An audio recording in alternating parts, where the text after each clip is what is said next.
Las actas de las sesiones 11 y 12 se ponen a disposición de las señoras y señores diputados y diputadas. El señor abogado secretario dará cuenta de los documentos llegados a la comisión.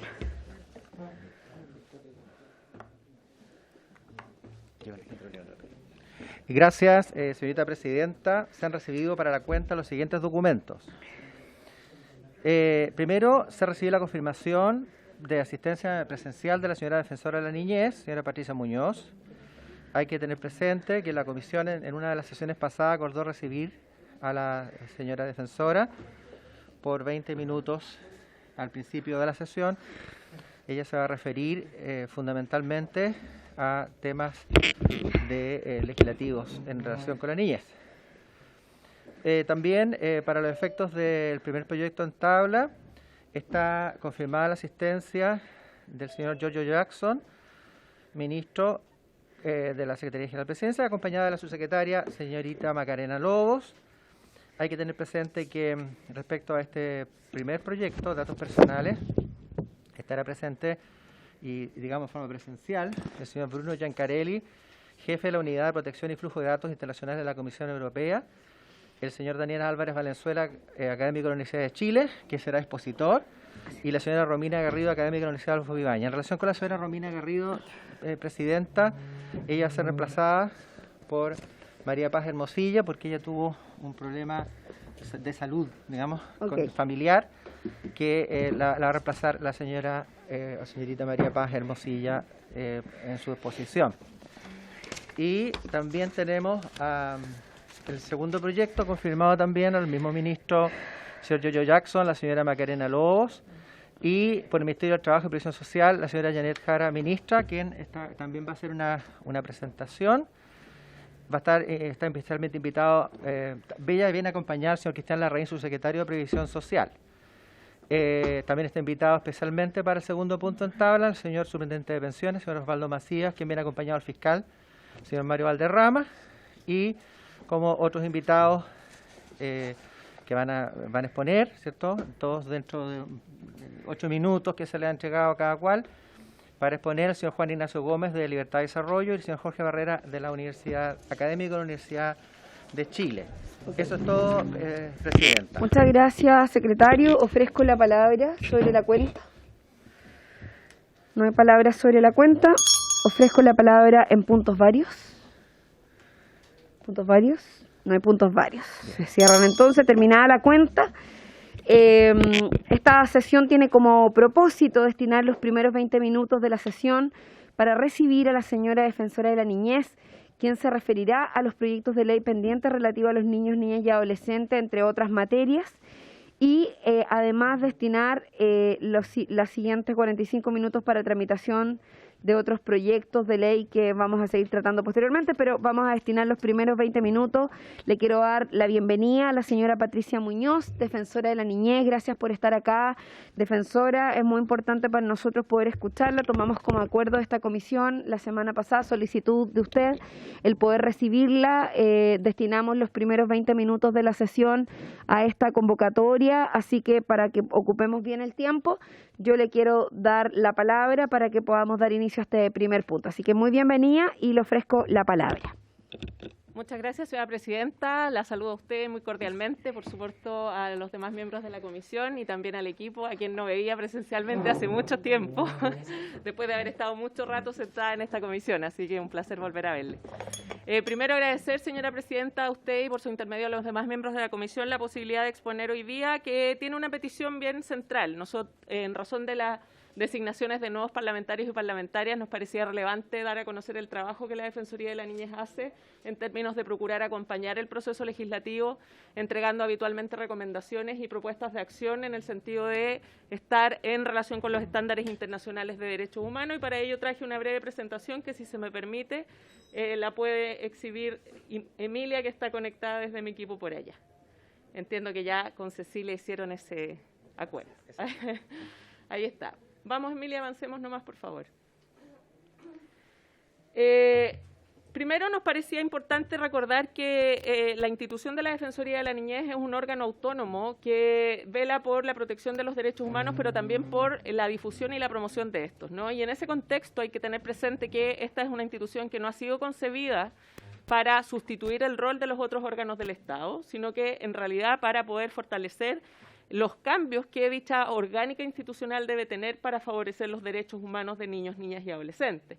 Y en ese sentido, la autonomía institucional es esencial para poder lograr finalmente que la supervisión y la observación y seguimiento del comportamiento estatal sea cambiada y no haya presiones de tipo alguno en relación con ese trabajo que se debe realizar. ¿La que sigue?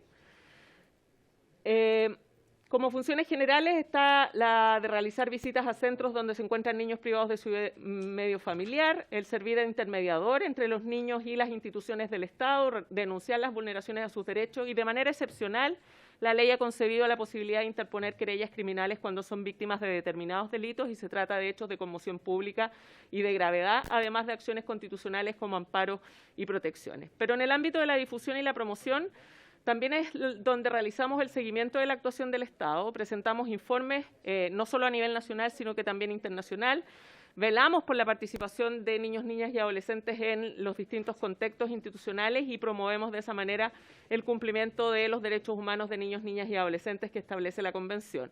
Ojalá esto se integrara debidamente en toda la institucionalidad.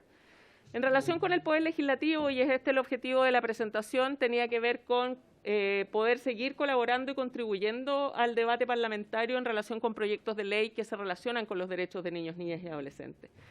Entonces, los mecanismos que tenemos para poder colaborar con el trabajo legislativo se relaciona con la remisión de oficios, de minutas, la asistencia a sesiones a las que somos invitados y también reuniones con los propios parlamentarios y parlamentarias y sus asesores en aquellos casos en que se requiera de conocer con mayor detalle algún tipo de situación específica relacionada con algún derecho, todo lo que nos permite aprovechar esta instancia legislativa para favorecer el diseño de políticas públicas en relación con el mandato de la Convención, logrando así que los derechos de los niños sean cada día más respetados. ¿La que sigue?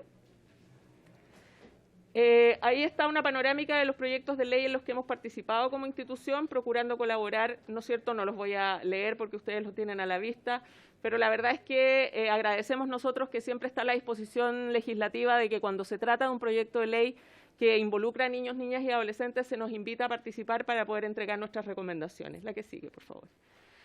Como son muchos los proyectos, hemos definido criterios para poder participar del proceso legislativo en términos del seguimiento que como institución hacemos, y en esa lógica lo que hemos hecho es definir 5 criterios relacionados con si el proyecto se trata de la institucionalidad en materia de niñez, si aborda de alguna manera los estándares internacionales relacionados con los derechos humanos, si se relaciona con algún otro proyecto relacionado con niños, niñas y adolescentes que estemos monitoreando, si es que el proyecto responde a alguna contingencia o si se trata de alguna invitación al Congreso.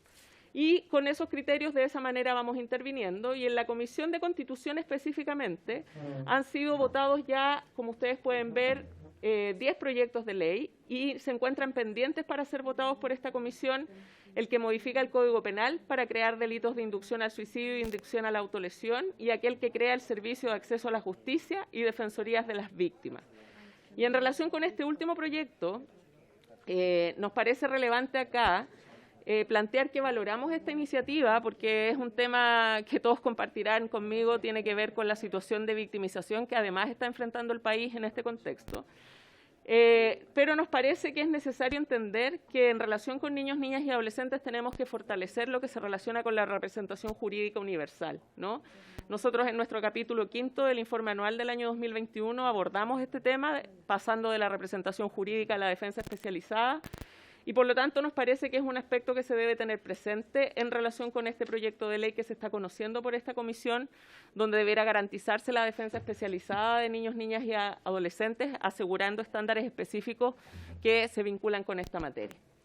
Eso era, entiendo, Emilia, queda una. Bueno, en relación con la agenda legislativa, también comentarles que a propósito de el trabajo que nosotros tenemos en relación a emitir recomendaciones y observaciones, hemos logrado, por ejemplo, que a través de informes de política pública, como el que hicimos acerca de matrimonio infantil, se derivara aquello en que parlamentarias y parlamentarios tomaron este tema y presentaron un proyecto de ley que de hecho está en tramitación de la Comisión de Familia para poder determinar la edad de 18 años en relación con el matrimonio. Y también hemos planteado requerimientos específicos al Congreso Nacional, tanto a la Cámara como al Senado, relacionados con el voto adolescente, que es un tema que también ha sido conocido por este Congreso Nacional.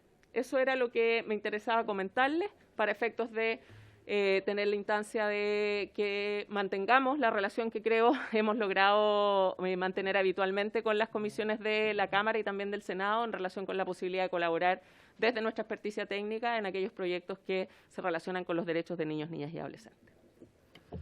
Muchas gracias, defensora. En lo particular creo que el trabajo que ha desarrollado la Defensoría de la Niñez, en particular con esta comisión, ha sido súper importante para todas y todos. Y agradecer la oportunidad de que nos venga a plantear, sobre todo los parlamentarios que están asumiendo recién, cada uno de los trabajos que están desarrollando y las áreas en las cuales ustedes están preocupados. Le ofrezco la palabra a los señores y señores diputados, si es que quieran hacer alguna consulta a la Defensoría. Ofrezco la palabra. Fue bastante clara por lo visto, defensora. La idea es que podamos continuar el trabajo que hemos desarrollado. Usted sabe que va a contar por lo menos en esta comisión y creo que en el Congreso en particular con todo el apoyo del mundo para buscar normas que vayan en protección de los niños, niñas y adolescentes, que yo creo que es el fin que tiene la institución que usted representa hoy día. Muchas gracias. Gracias a ustedes. Listo. Muy bien. Buenas tardes. Gracias. Buenas tardes.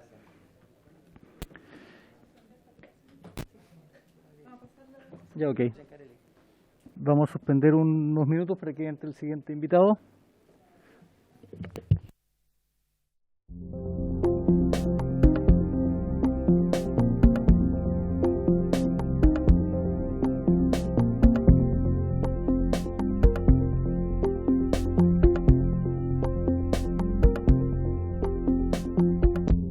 Minutos están destinados para continuar la tramitación del proyecto de ley que regula la protección y el tratamiento de los datos personales y crea la Agencia de Protección de Datos Personales en segundo trámite constitucional correspondiente a los boletines refundidos número 11.144, 11.092, ambos del Senado, con urgencia declarada suma.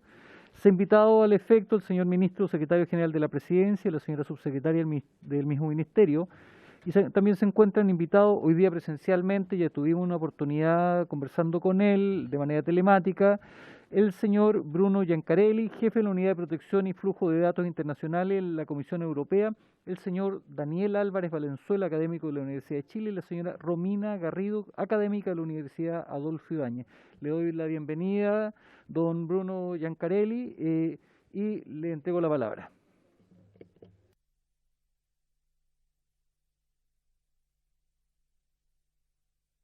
Muchísimas gracias. ¿Me escuchan?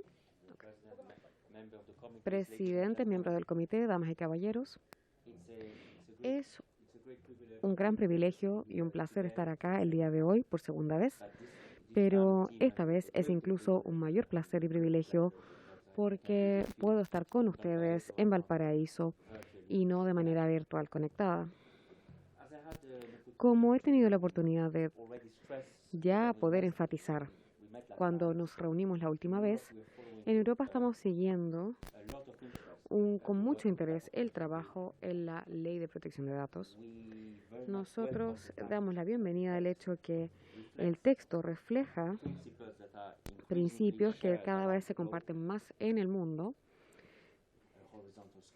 el alcance horizontal, una serie de derechos ejercibles, una serie de salvaguardas, el rol clave de la autoridad autónoma,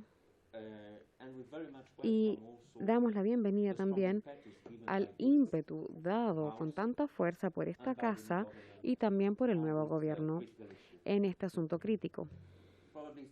Probablemente no es ninguna coincidencia que hace 20-25 años en nuestras regiones respectivas, Chile y la Unión Europea estaban entre los primeros países en adoptar las leyes de protección de datos. Y el día de hoy Nosotros probablemente compartimos incluso más una visión común en torno a la necesidad de poner a nuestros ciudadanos al centro de la sociedad digital, al centro del mundo digital, para poder empoderarlos y asegurarnos que son sujetos de datos y no objetos de datos. Esto probablemente es incluso más crucial el día de hoy, comparado con cuando adoptamos en esa época la Ley de Protección de Datos en la Unión Europea, debido a que las oportunidades y los desafíos de la economía digital han aumentado en importancia en los últimos años. Han tenido una tremenda filtración de datos electrónicos en Chile que nos demuestra lo pertinente y relevante que es este asunto. Estamos enfrentando desafíos comunes, también frente al uso de inteligencia artificial, ciertos usos de inteligencia artificial. Una vez más, esto solo nos muestra que es importante tener reglas del juego en el procesamiento de datos. En ese trasfondo, muchas veces me preguntan cuáles son las principales lecciones que Europa ha sacado de la implementación de nuestra legislación de protección de datos. Y voy a mencionar 3 o 4 de ellos. Y lo primero es la importancia de tener un texto que sea tecnológico o mutuo para todos los, que sea igualitario en términos de género, por muchos motivos.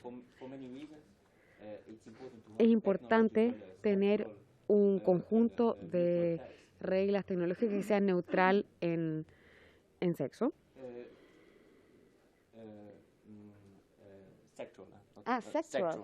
Sectorial, perdón, que sea neutro en los sectores. Debido a que, por definición, las reglas de protección de datos tienen que tener algún nivel de generalidad y necesitan ser aplicadas para desarrollos de la sociedad, tecnológicos, comerciales, que no son conocidos en el momento que se adoptan estas leyes de protección de datos, porque estamos hablando de un campo que evoluciona con mucha rapidez. Y, por ejemplo, cuando nosotros adoptamos la regulación de protección de datos en general, nosotros no sabíamos que iban a existir las criptomonedas, que iban a haber autos que se manejaban solos, el uso de datos en el contexto de la pandemia. Eso sería tan pertinente. Entonces, el hecho de tener reglas que aplican y que pueden ser adaptadas a un contexto que evoluciona con tanta rapidez como la economía digital es muy importante. Esto me lleva a la segunda lección importante que tenemos acá, que hemos aprendido de nuestra experiencia con estas reglas. El rol clave de una autoridad independiente, una autoridad supervisora, de nuevo, por muchos motivos. Por ejemplo, un punto accesible para los ciudadanos como una autoridad que puede llevar consistencia a la interpretación de la ley, pero también por este motivo que acabo de mencionar, una autoridad independiente que tiene recursos y poder suficiente y puede adaptar la interpretación y la aplicación de las reglas a estos desarrollos sociales, comerciales, tecnológicos que mencioné.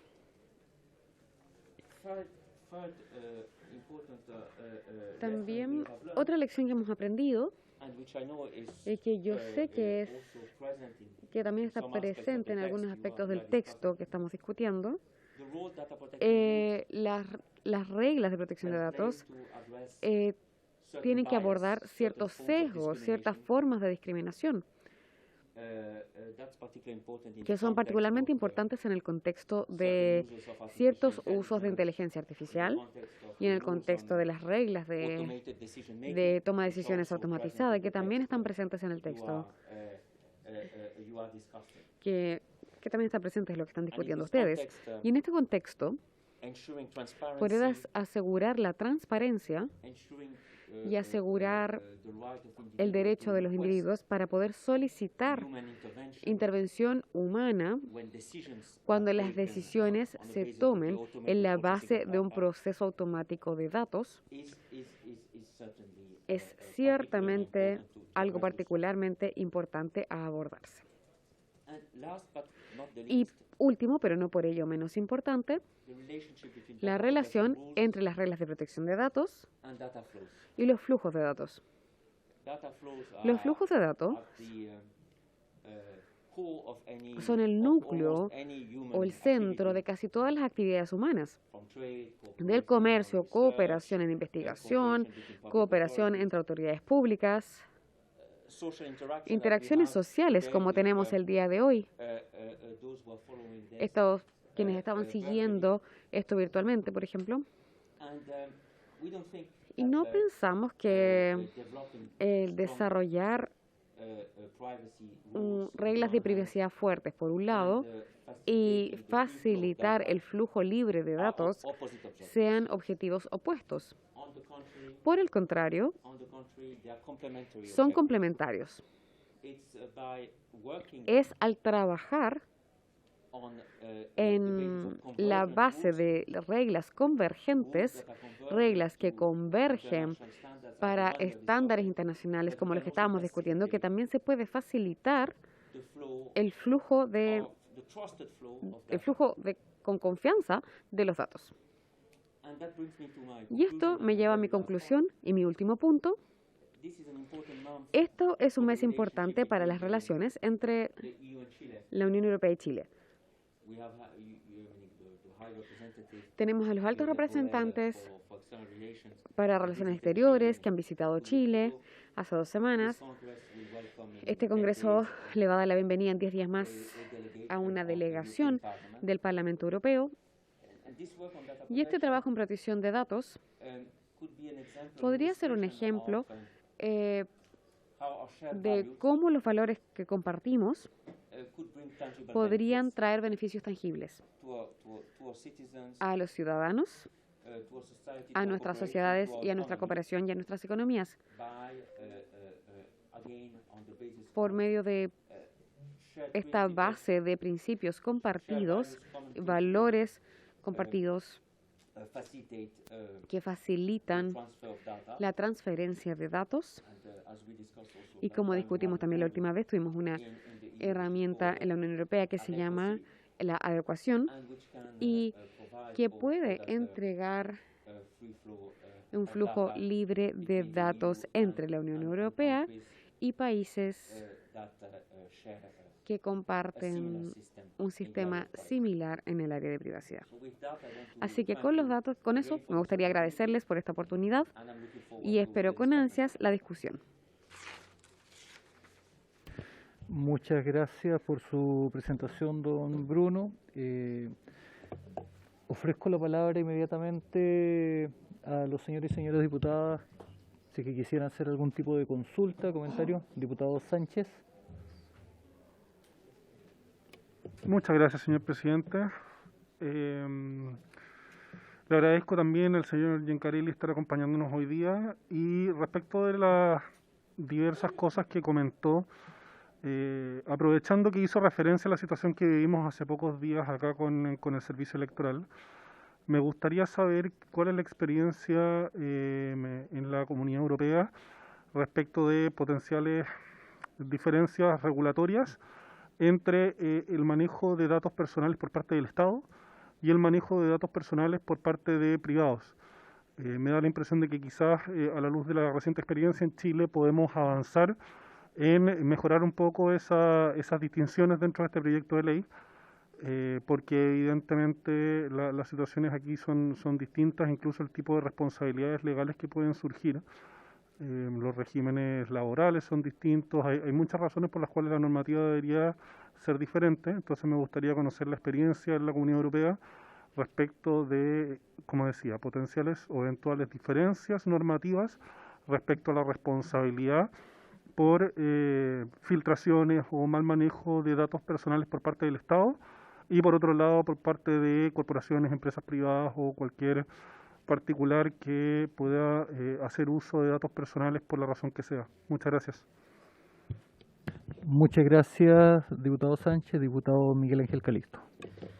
Muchas gracias, presidente. Bueno, saludar por supuesto a los representantes de la Unión Europea. Le agradezco su participación en esta comisión. Creo que es muy importante e ilustrativa, tomando en cuenta la importancia del texto que tenemos que sacar adelante en esta comisión, que esperamos que sea acorde a los tiempos y una legislación de avanzada, tal cual como hoy día está en varios países de Europa. Yo, en la misma línea de mi colega diputado que me antecedió, quisiera preguntarle por su intermedio, presidente, a nuestros invitados, ¿qué sanción, qué hubiera pasado si una filtración como la que vivimos en Chile por el CERVEL se hubiera producido en Europa? ¿Cuáles serían las sanciones? ¿Qué hubiera pasado como reacción por parte del Estado? Muchas gracias, diputado Miguel Ángel Calixto. Ofrezco la palabra a los señores y señores diputados. ¿Quisieran hacer alguna consulta? No hay ninguna consulta. Le damos la palabra a don Bruno para que nos pueda ilustrar respecto a las consultas desarrolladas por los señores y señores diputados. Muchas gracias. Esta pregunta respecto a la aplicación de las reglas de protección de datos para el sector privado ha sido una de las principales preguntas discutidas con los legisladores durante la adopción de la regulación de protección de datos.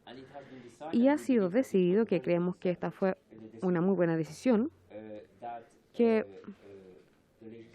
la legislación aplica tanto al sector público como privado. Tiene sentido por muchos motivos, porque los datos, primero que todo, porque los ciudadanos tienen derecho al mismo nivel de protección de datos, independiente de quién esté procesando sus datos. Y es por eso que la protección de los datos es un derecho fundamental en Chile, tanto como es en la Unión Europea. Y el nivel de protección no debería depender en la identidad de quien procesa, pero también para poder permitir y facilitar que se puedan compartir datos entre el sector público y privado, que es algo que ocurre todo el tiempo en muchas áreas diferentes, de la salud a la investigación.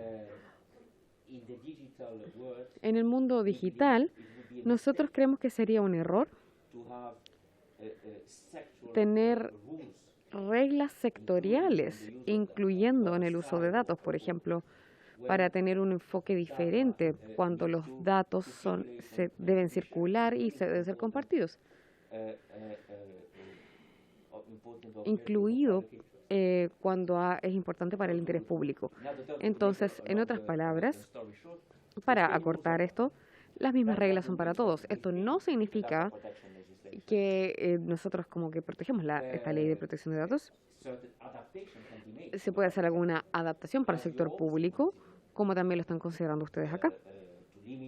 Limitar o posponer el ejercicio de ciertos derechos, conflictos con otros, autoridades de interés público. Entonces, en el sistema de sanción, obviamente, quizás decidimos no sancionar las autoridades públicas de la misma manera que sancionamos a las entidades privadas, etcétera. Pero estos son aspectos o detalles, diría, o modalidades de aplicación que no socavan el hecho que todos los principios claves se aplican también al sector público. ¿Qué habría pasado en una situación como esta? Bueno, la autoridad en cuestión sería completamente responsable por este tipo de filtración. Obviamente no me puedo expresar con el conjunto de hechos porque no conozco la historia, pero las obligaciones para asegurar que estos datos sensibles deban ser sujetos a unas medidas de seguridad específicas solamente deben, no sé, debe haber acceso restringido a ciertas personas bajo ciertas autorizaciones, que deba ser manejado de una manera particular, con un cuidado particular, y si hay una filtración, que haya una autoridad supervisora y que los individuos que son afectados sean informados acerca de esto. Todo esto aplicaría a las autoridades públicas, tanto como a las privadas. Entonces, ¿quiénes son? Esto es lo mismo que habría pasado con las personas que son responsables de CERVEL. Muchas gracias, don Bruno. Creo que ha contestado las preguntas que los señores y señoras parlamentarias han desarrollado. No sé si es que habrá alguna otra consulta. Diputado Miguel Ángel Calisto. Sí, presidente, solamente tengo entendido que la Unión Europea hizo entrega de algunas indicaciones, o creo que va a hacer llegar algunas indicaciones al Ejecutivo para este proyecto, algo que me parece muy importante a propósito de lo que ha dicho en la exposición. Y por supuesto que me parece que son de mucha importancia para fortalecer el texto que va a salir de esta comisión. Quería solamente mencionarlo. Muchas gracias, diputado Miguel Ángel Calisto. Efectivamente, si es que existe algún tipo de recomendación que ustedes desde el mundo de la Unión Europea quieran desarrollar, sería interesante poder tenerlos y compartirlos con toda la comisión además, ¿ya? Sobre todo si es que existen algún tipo de indicaciones que permitan mejorar el texto del proyecto de ley que hoy día estamos discutiendo. Y como no hay otra consulta, agradecerle a don Bruno la oportunidad de poder escucharlo, conocerlo, ya conocerlo en persona, y obviamente invitado para cuando usted desee poder participar. Este es un proyecto que recién inicia su proceso de tramitación, por lo tanto vamos a trabajar de lleno durante este año en una ley que creo que es importante para el desarrollo del país, para la seguridad en particular. Así que agradecido por su intervención.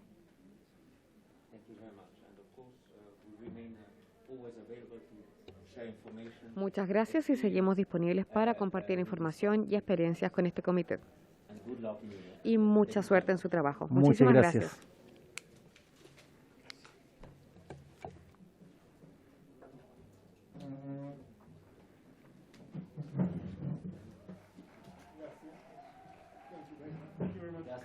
Thank you. Hasta luego. Muchas gracias.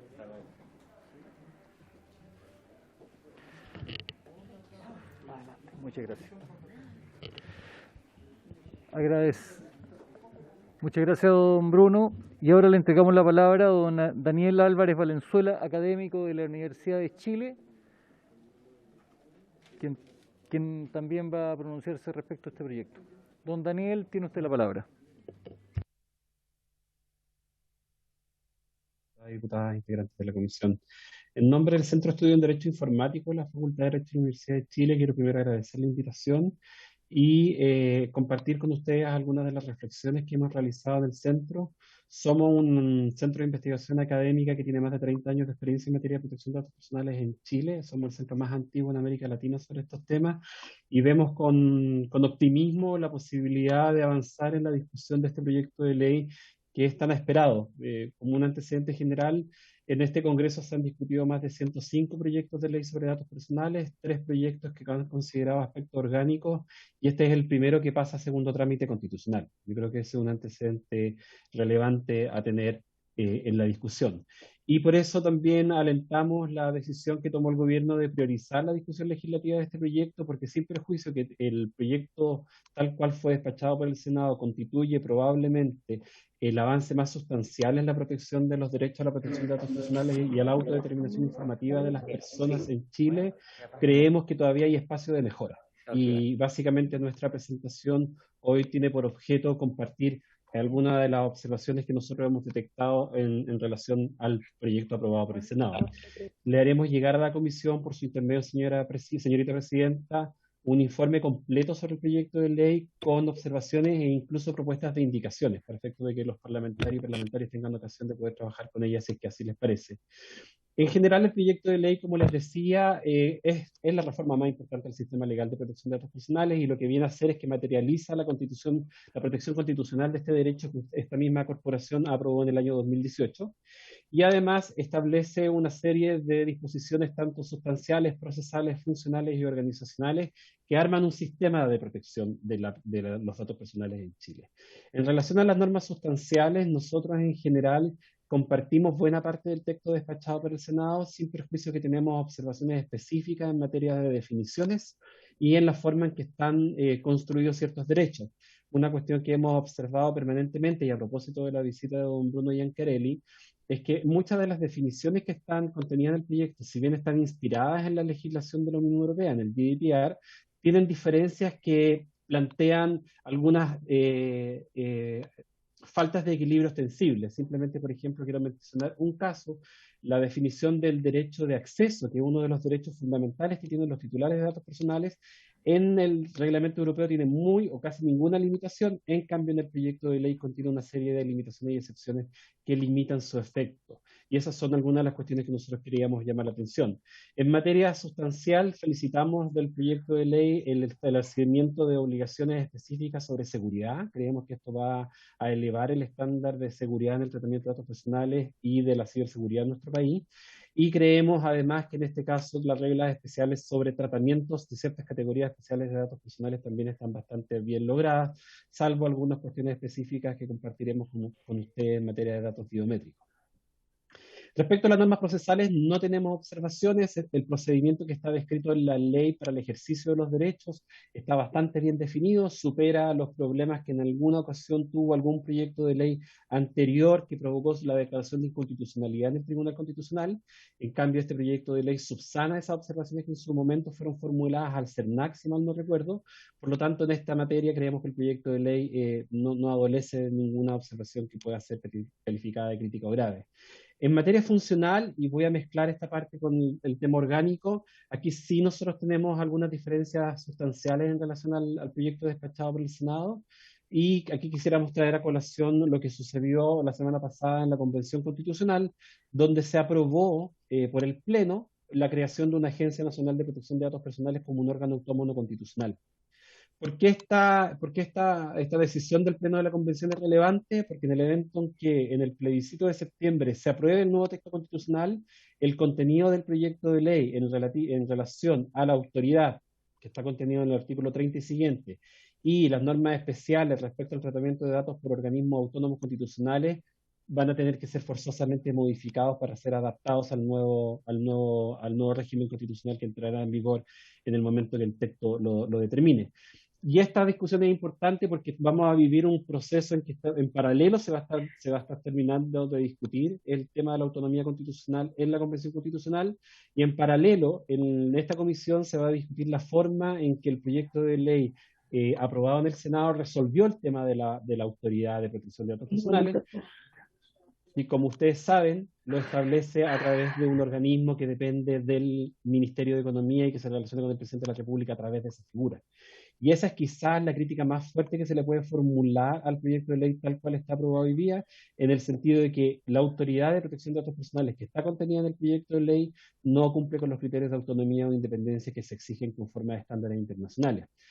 Acaba de exponer en esta comisión la Defensoría de la Niñez, que es uno de nuestros órganos autónomos legales, pero el objetivo deseable en un tipo de regulación como esta sería una autonomía constitucional también considerada en el proyecto de ley. Y con esto quisiera cerrar. ¿Por qué esto es importante? Porque tenemos la discusión sobre el caso CERVEL. Si este proyecto de ley hubiese estado vigente, hubiese existido la Autoridad de Protección de Datos Personales, la agencia, cuando ocurrió el incidente del CERVEL, no habría tenido ninguna atribución sobre el caso. No habría podido iniciar un procedimiento sancionatorio, no podría haber realizado una inspección a las instalaciones, no podría haber iniciado ningún tipo de medida, porque como el servicio electoral es un órgano autónomo constitucional y la Autoridad de Protección de Datos Personales contenida en el proyecto de ley es un órgano, es casi una superintendencia, quedan fuera de su ámbito de control los órganos autónomos constitucionales. ¿Y por qué es especialmente relevante esto? Porque hoy día grandes tratadores de datos personales son el poder legislativo, o sea, perdón, el poder judicial, el poder ejecutivo y el servicio electoral, sin duda alguna. Por lo tanto, si nosotros estamos avanzando en un modelo donde queremos que la protección de datos personales sea de la mayor intensidad posible, necesitamos avanzar a un modelo donde la autonomía del órgano a cargo de la protección de datos personales sea del más alto nivel. Y dado nuestro actual esquema constitucional, esa autonomía se logra con una autonomía constitucional. Y para finalizar y no aprovecharme del tiempo de ustedes, sí creemos además necesario que se revisen las normas sobre el régimen sancionatorio. Y esto porque originalmente el proyecto de ley que se presentó hace 4 o 5 años atrás establecía un régimen sancionatorio en virtud del cual la sanción máxima que podía llegar a ser aplicada a una organización era un porcentaje de sus ventas anuales. ¿Por qué esto es relevante? Porque esto permite graduar la intensidad de la sanción en función de quién es el infractor. Y en este caso se seguía el estándar que había fijado la legislación europea. En cambio, en la discusión final en el Senado se acordó poner un tope máximo de 10.000 UTM, que son hoy día 500 y tantos millones de pesos, que es un límite bajo. Hoy día hay grandes tratadores de datos personales cuyos beneficios del procesamiento de datos personales superan con creces esta cifra, y en ese sentido nosotros creemos imprescindible volver a la propuesta original del proyecto de ley, donde se vinculaba la sanción que podían recibir los tratadores que incumplieran la ley a un porcentaje de sus ingresos anuales, y con eso se puede incentivar un mejor cumplimiento de la ley.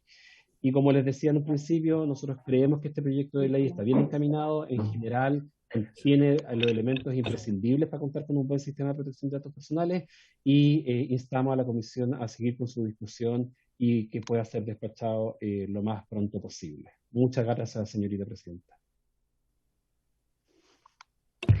Ok, muchas gracias al señor Daniel Álvarez Valenzuela, académico de la Universidad de Chile. Le damos las gracias también por haber tenido la disposición de venir a esta comisión y de exponer su mirada sobre este proyecto que estamos tramitando. Quiero ofrecer la palabra ya en último punto para poder cerrar esta parte de la discusión a la académica de la Universidad Adolfo Ibáñez, María Paz Hermosilla. Ella se encuentra en representación de la señora Romina Garrido para poder exponer también su opinión. Señora o señorita María Paz, le ofrezco la palabra hasta por 8 minutos, que es lo que hemos entregado como tiempo a cada uno y cada una de los expositores que han participado de esta comisión. Desde ya además quiero pedirle las excusas al señor Bruno Giancarelli, quiero darle las gracias por estar presente en esta comisión, darle las excusas, no pude estar presente en la exposición, sin embargo quedó registrada, así que la vamos a revisar con mucho detalle. Estábamos precisamente en una situación paralela, me reemplazó el diputado y la vaca que está aquí presente, pero también como presidenta de esta comisión le quiero dar nuevamente las gracias por estar presente, por haberse dado el tiempo de viajar, de estar hoy día acá y de poder contribuir aún más con su exposición y sus palabras a esta discusión que estamos entregando. Por supuesto también al ministro Giorgio Jackson, que nos ha acompañado en todas las sesiones y que ha tenido toda la voluntad de acelerar toda la tramitación, incluido en eso las nuevas indicaciones que ya ingresaron a la comisión, así que muchas gracias, ministro, por haber cumplido la palabra de ingresar las indicaciones en el más breve plazo. Ofrezco entonces la palabra a la señora o señorita María Paz Hermosilla.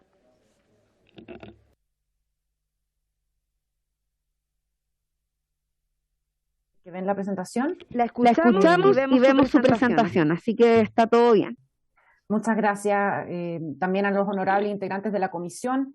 En nombre del GovLab de la Escuela de Gobierno de la Universidad Adolfo Ibáñez, quería agradecer la invitación.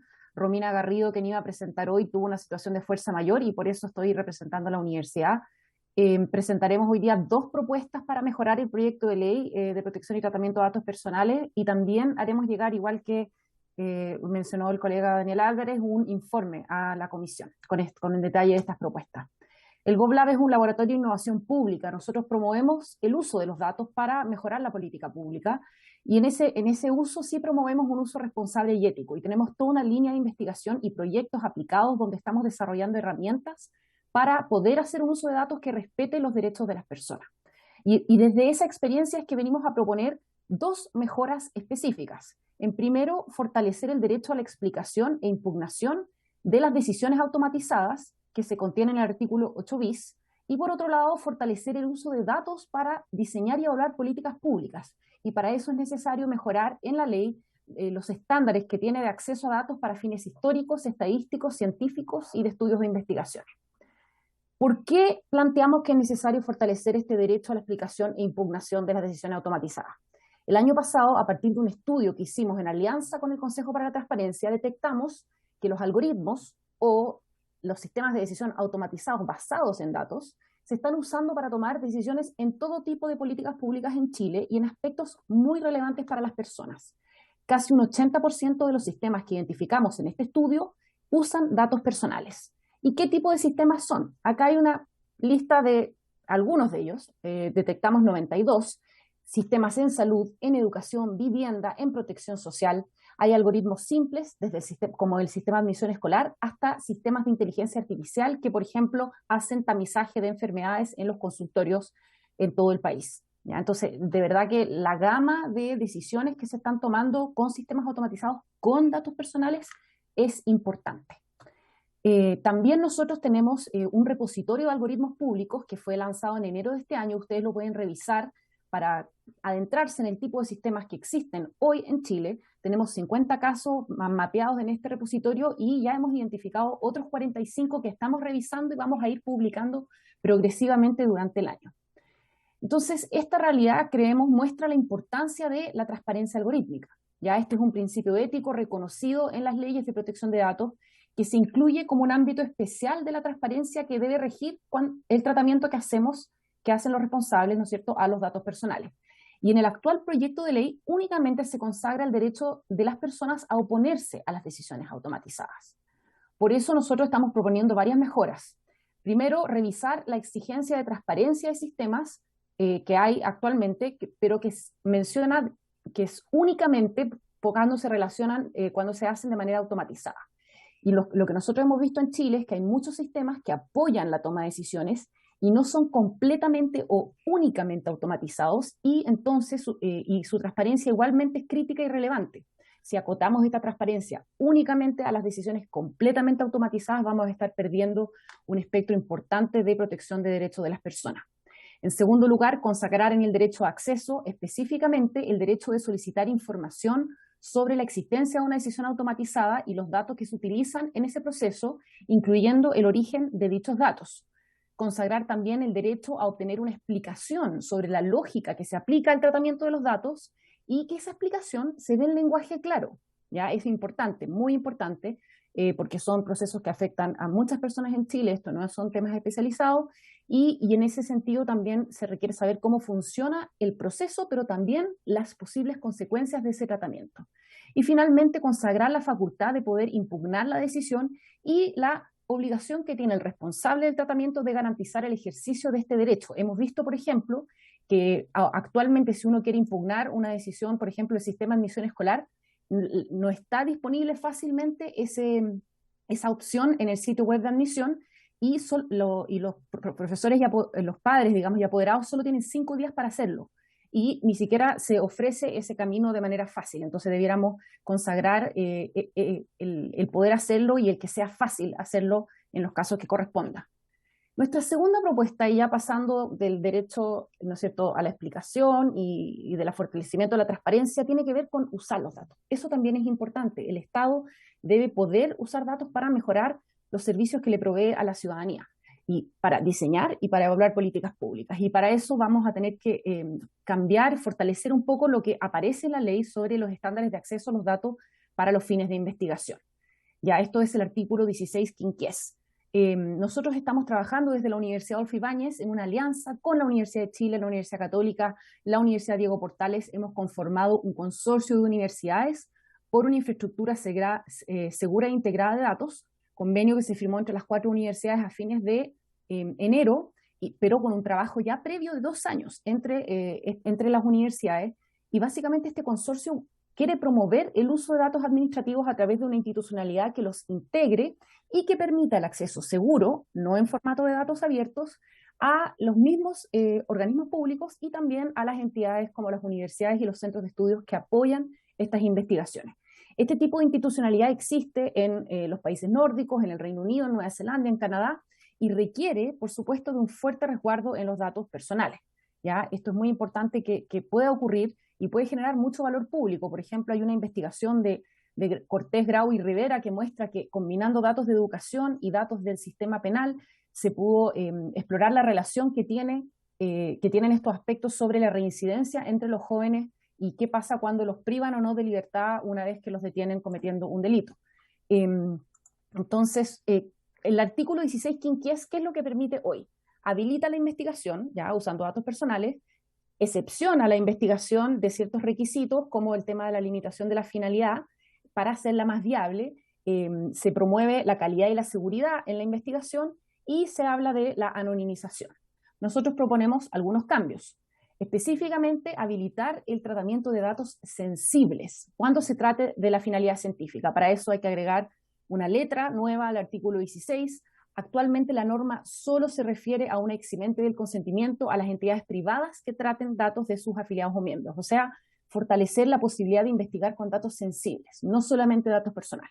También incorporar mecanismos de resguardo y contrapeso basados en una herramienta de responsabilidad proactiva, que es muy conocida, ¿no es cierto?, en Europa, que son las evaluaciones de impacto en protección de datos, las EIPD. Estas son herramientas que son idóneas y que nos permiten generar confianza y legitimidad, porque si no generamos confianza no vamos a poder tampoco usar datos con una legitimidad de la ciudadanía. Entonces las EIPD son ejercicios para evaluar los riesgos estructurados y luego mitigar dichos riesgos, y la ley no las contempla en esta hipótesis.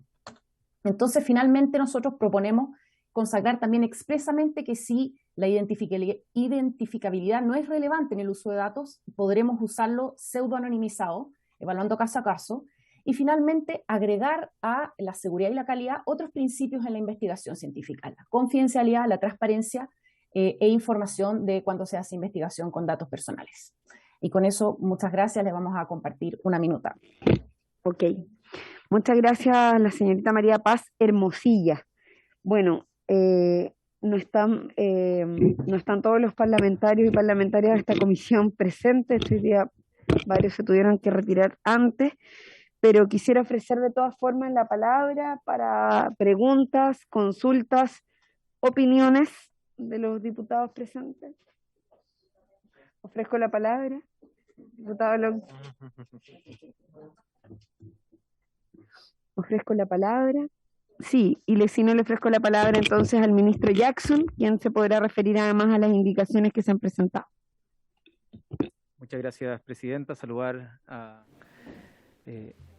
los diputados presentes, además de usted, presidenta, a nuestro invitado internacional, Bruno Giancarelli, y también a nuestros invitados e invitadas nacionales que están de forma telemática.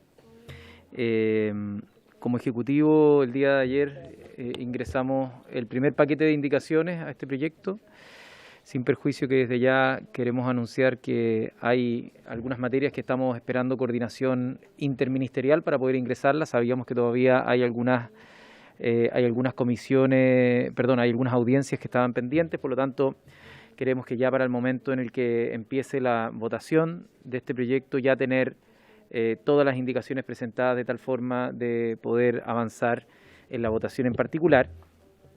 Básicamente las indicaciones que nosotros estamos presentando en este primer paquete tienen que ver con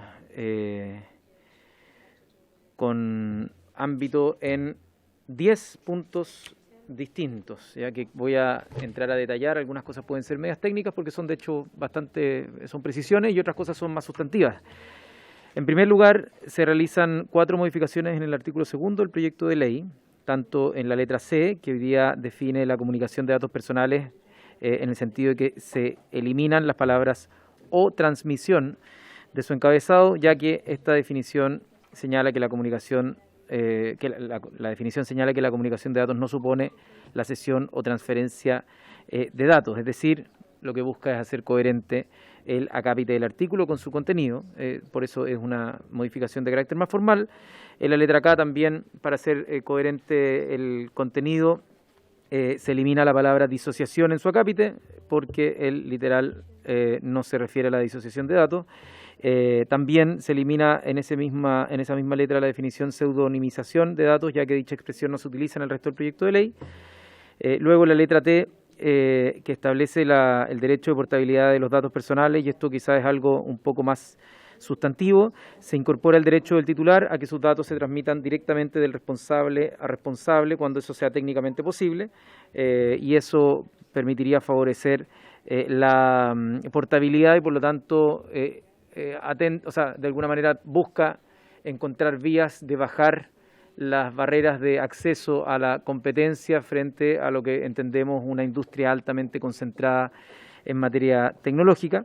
Y esta es una de las principales características que también del derecho a portabilidad en el GDPR, y va en línea también con el proyecto FinTech que se está discutiendo en el Senado. Muy buenas tardes, ministra y subsecretario. En la letra U del artículo 2 se elimina el contenido del Registro Nacional de Cumplimiento de Sanciones, la singularización de aquellos a quienes se les ha revocado la certificación de cumplimiento. Esto creemos que es importante para, como es voluntario el registro, incentivar la participación de la mayor cantidad de empresas a este registro.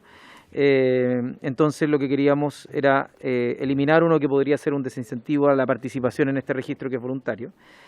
Luego en el segundo punto es una modificación a la letra B del artículo 3º, que también creemos que es una de las reformas sustantivas o de las más sustantivas que estamos ingresando en este primer paquete de indicaciones, que es eliminar, en función de también varias sugerencias que nos han hecho también varios parlamentarios y también audiencias que hemos escuchado, eliminar las fuentes de acceso público como una excepción al principio de finalidad en el tratamiento de datos personales. Eso es algo que nosotros creemos importante poder abordar. Y también en el inciso segundo de este literal se establecen excepciones a dicho principio, entre los cuales se encuentra el que los datos provengan de fuentes de acceso público.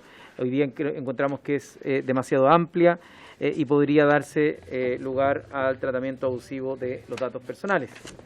En tercer lugar, en el artículo 9, que regula el derecho de portabilidad de los datos personales, se agrega la palabra electrónico al describir el formato que el titular de datos personales tiene derecho a solicitarlos y recibirlos, haciéndolo coherente con la disposición del artículo 2, letra T, que se refiere en esos términos al mismo derecho.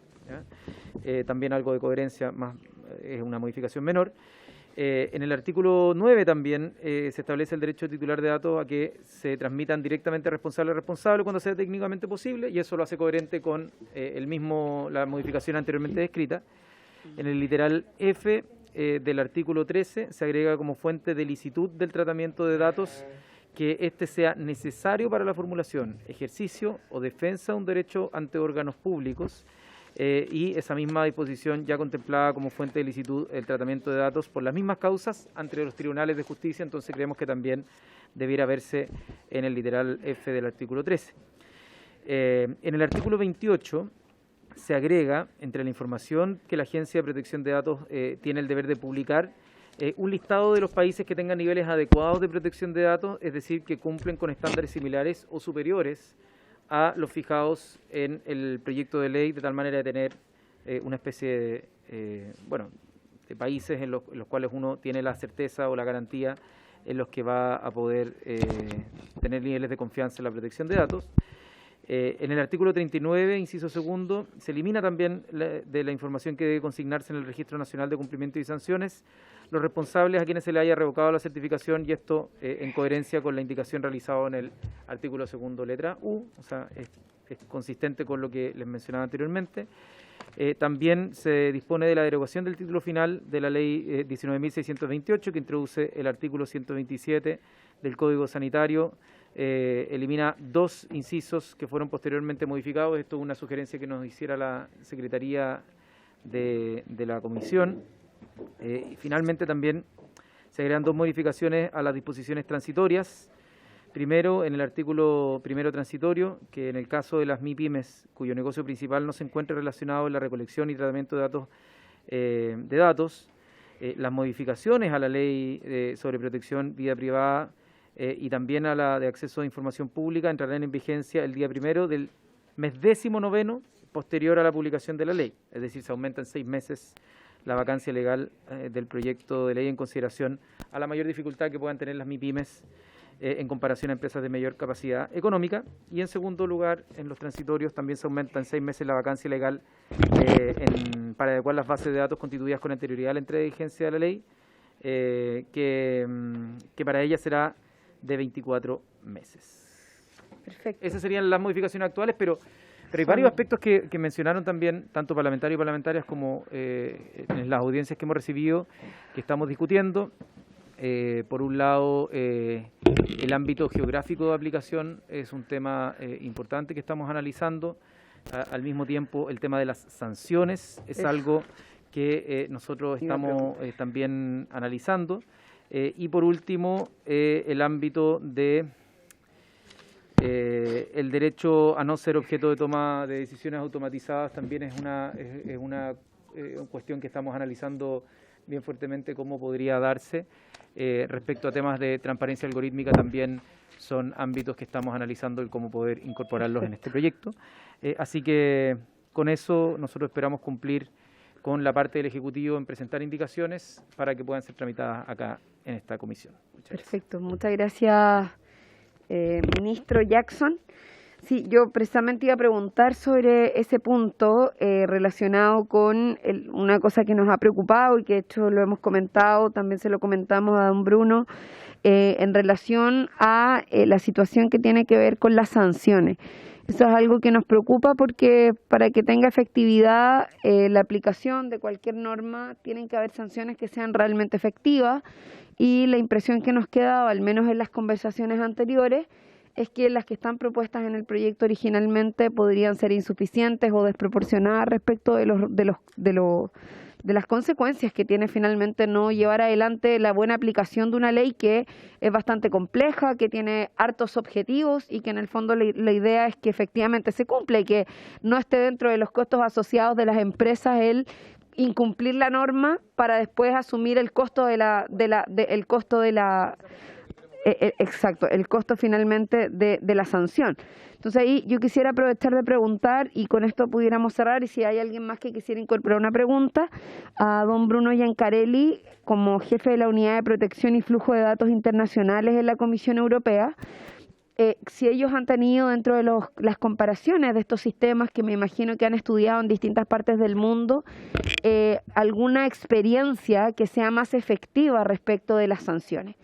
Nosotros creemos que las multas, cuando son grandes empresas, finalmente las hacen parte de los costos y no cumplen con el objetivo de la aplicación de la norma que estamos creando y que en definitiva queremos que se aplique de manera real y efectiva y que no tenga ese tipo de consecuencias de ser absorbido dentro de los costos asumidos por parte de las grandes empresas. Diputado Ilavaca. Sí, gracias, presidenta. Recordar también a la comisión de que nosotros avanzamos bastante respecto a un régimen especial sancionatorio para los delitos económicos. Y allí en ese proyecto en particular nosotros establecimos una serie de conductas ilícitas y sanciones adecuadas para desmotivar la comisión de delito y que los empresarios no incorporen dentro de sus costos a lo mejor el pago de multas. Sería interesante que el gobierno, además de tratar de avanzar en el proyecto de tramitación que se encuentra hoy día en el Senado, después de casi un año de tramitación en esta comisión, pueda darle un poco de empuje y mirar las sanciones que allí se han establecido. Existe concordancia entre muchos profesores de Derecho Penal de diferentes casas de estudio de Chile respecto a lo positivo y al avance en términos de sanciones, en términos de delito económico para las personas jurídicas. Solamente dejarlo ahí nada más. No me acuerdo, pero está en la Secretaría, ¿ya? Ese fue un proyecto ya tramitado, fue votado en la Cámara de Diputados, fue aprobado por amplia mayoría y actualmente se encuentra en el Senado. Es el cambio a toda la estructura de delito económico de la empresa, por si acaso, señor ministro, a través suyo, presidenta. Sí, incluso algunas de las observaciones han ido en la dirección de establecer un porcentaje de las utilidades como un elemento quizás más concreto desde el punto de vista de la sanción. Exacto. Bueno, ofrezco la palabra. Don Bruno, no sé si quisiera responder sobre lo que se ha planteado. Si les parece, prendemos el micrófono de la persona que está haciendo la traducción, porque esto está haciendo, y a don Bruno lo podemos escuchar directamente. No, está apagado. A ver. Muchísimas gracias, Presidenta, por su pregunta. Cuando nosotros hablamos acerca de sanciones, no hay una talla estándar de soluciones, porque la opción de un sistema de sanciones refleja bastante la cultura y la tradición legal y otras opciones. Entonces, esto lo vemos en el mundo. La mezcla de sanciones varía bastante de un sistema al otro. Ciertos sistemas se confían más en sanciones criminales o penales, otros sistemas en una mezcla de sanciones.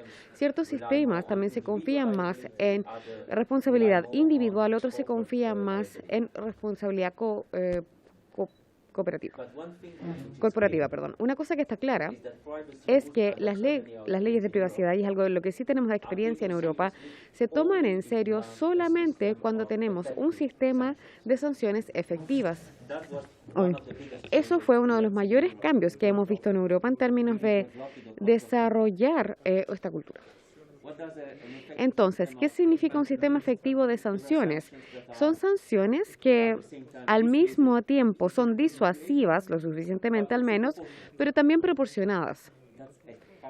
Eso es particularmente importante cuando estamos hablando acerca de una legislación como la protección de datos que aplica para todas las entidades económicas o incluso a un rango más amplio, pequeñas, medianas y grandes. Entonces, por lo tanto, es por eso que solamente puedo compartir la experiencia de la Unión Europea, donde optamos por un sistema donde tenemos ciertos techos en términos de porcentajes de retorno. Entonces, eso nos permite tomar en cuenta muchas circunstancias diferentes. La gravedad y la duración de la violación, de la infracción, la intención o negligencia, el carácter negligente de la infracción, si acaso es la primera vez, si acaso es una acción repetitiva. Entonces, y también la cooperación durante la investigación, todo eso también se toma en cuenta y tiene un impacto. Todos estos cálculos son un marco por ciertos techos en términos de porcentajes de retorno global de empresas. Entonces, creo que lo que está preguntando usted es en términos de criterio, es bastante basado en este enfoque similar a este criterio similar que se toma en cuenta para poder modular la sanción según la naturaleza y las circunstancias de la violación, de la infracción. Entonces, obviamente tenemos diferentes vectores y fórmulas en términos de cómo podemos calcular la cantidad máxima de la sanción. Yo le conté y compartí cuál era el razonamiento detrás de esto en Europa, y le puedo decir que es una opción que hizo una diferencia real en términos de tomar esas reglas de manera más seria. Muchas gracias, señor Bruno Giancarelli, muchas gracias, ministro. Muchas gracias también a nuestras expositoras y expositores invitados del día de hoy, don Daniel Álvarez Valenzuela, académico de la Universidad de Chile, la señorita o señora académica de la Universidad Adolfo Ibáñez, María Paz Hermosilla. No sé si frente a esto quisieran incorporar algún otro elemento, sino para que cerremos el punto. ¿No? Ok. Bueno, muchas gracias. Contamos entonces con la información que nos puedan hacer llegar, con las presentaciones, con las minutas. Estamos muy atentos además a las incorporaciones que pueda hacer el Ejecutivo, a partir de que quiero decir que la SECPRES ha estado siguiendo, el equipo de SECPRES ha estado siguiendo estas comisiones de manera permanente desde que partimos la discusión con todas las audiencias. Por lo tanto, todas las opiniones hoy están sobre la mesa, están siendo compartidas, y evidentemente eso nos va a permitir poder tener un mejor proyecto y evidentemente también más efectivo desde el punto de vista de su aplicación. Así que bueno, le damos las gracias y daríamos por concluido este punto de la tabla. Muchas gracias y bienvenido nuevamente, Bruno, que tenga buen viaje de regreso a su país. Muchas gracias, ministro, también. Perfecto, vamos a pasar al tercer punto de la tabla, que tiene por objetivo destinar el tiempo restante de continuar la tramitación en general del proyecto de reforma constitucional que establece en el marco de la seguridad social una destinación específica del financiamiento para fines previsionales y una garantía sobre la propiedad de los fondos de capitalización individual de las y los afiliados con urgencia simple, el boletín 14.92107. Para estos efectos hemos invitado nuevamente al señor ministro secretario general de la Presidencia, que ya parece titular de la comisión, lo cual es muy bueno, ministro, muy bueno que esté aquí, que participe todo lo que quiera, bienvenido. Y por supuesto también a la señora o señorita subsecretaria del mismo ministerio, creo que hoy día no pudo hacerse presente. Además está presente, y la esperábamos la semana pasada, supimos y dimos las excusas, ministra, de que por razones personales, y esperamos que no haya sido nada grave, usted se tuvo que retirar y que no pudo estar presente en la sesión, así que le damos las gracias por haber accedido nuevamente a nuestra invitación.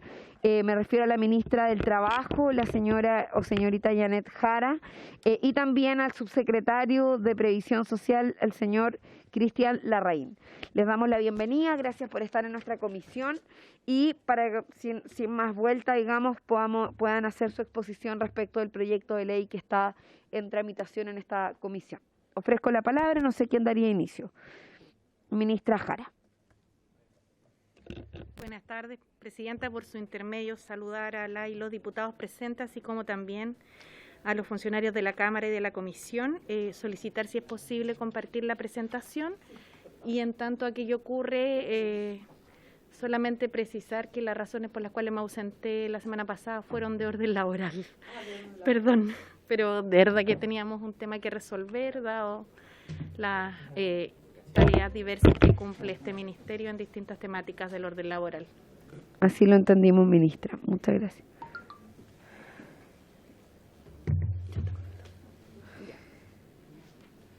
No sé si es posible compartir la presentación. Sí, estamos en eso, ministra. Estamos compartiendo de todas maneras. Ya entiendo que esta es la presentación, ¿no? Sí. La hemos distribuido entre todos los parlamentarios que están presentes y de todas formas, mientras que ya acaba de aparecer la presentación. Así Muchas gracias, Presidenta. Puede proceder a su exposición. Bueno, señalar en primer lugar que junto con el subsecretario Cristian Larraín de Previsión Social venimos a presentar efectivamente al tenor del proyecto de reforma constitucional sobre destinación y propiedad de los fondos de capitalización individual que se ha ingresado por parte del Ejecutivo con fecha 18 de abril del año 2022 y que tiene por objetivo establecer en el marco de la seguridad social una destinación específica del financiamiento para fines previsionales y una garantía sobre la propiedad de los fondos de la capitalización individual de los afiliados, correspondiendo a la discusión, por tanto, al boletín 14.921-07. Dicho lo anterior, procede, por tanto, señalar que el proyecto de reforma constitucional introduce una modificación al artículo 19, número 18 de la Constitución Política de la República, dotando de una protección adicional al derecho de propiedad sobre los fondos ahorrados en las cuentas de capitalización individual, ya que establece y resguarda a nivel constitucional la propiedad sobre dichos fondos y excluye la posibilidad de expropiarlos por ley. De esta misma forma, se consagra a nivel constitucional la destinación específica a la seguridad social a la cual están afectos los ahorros previsionales.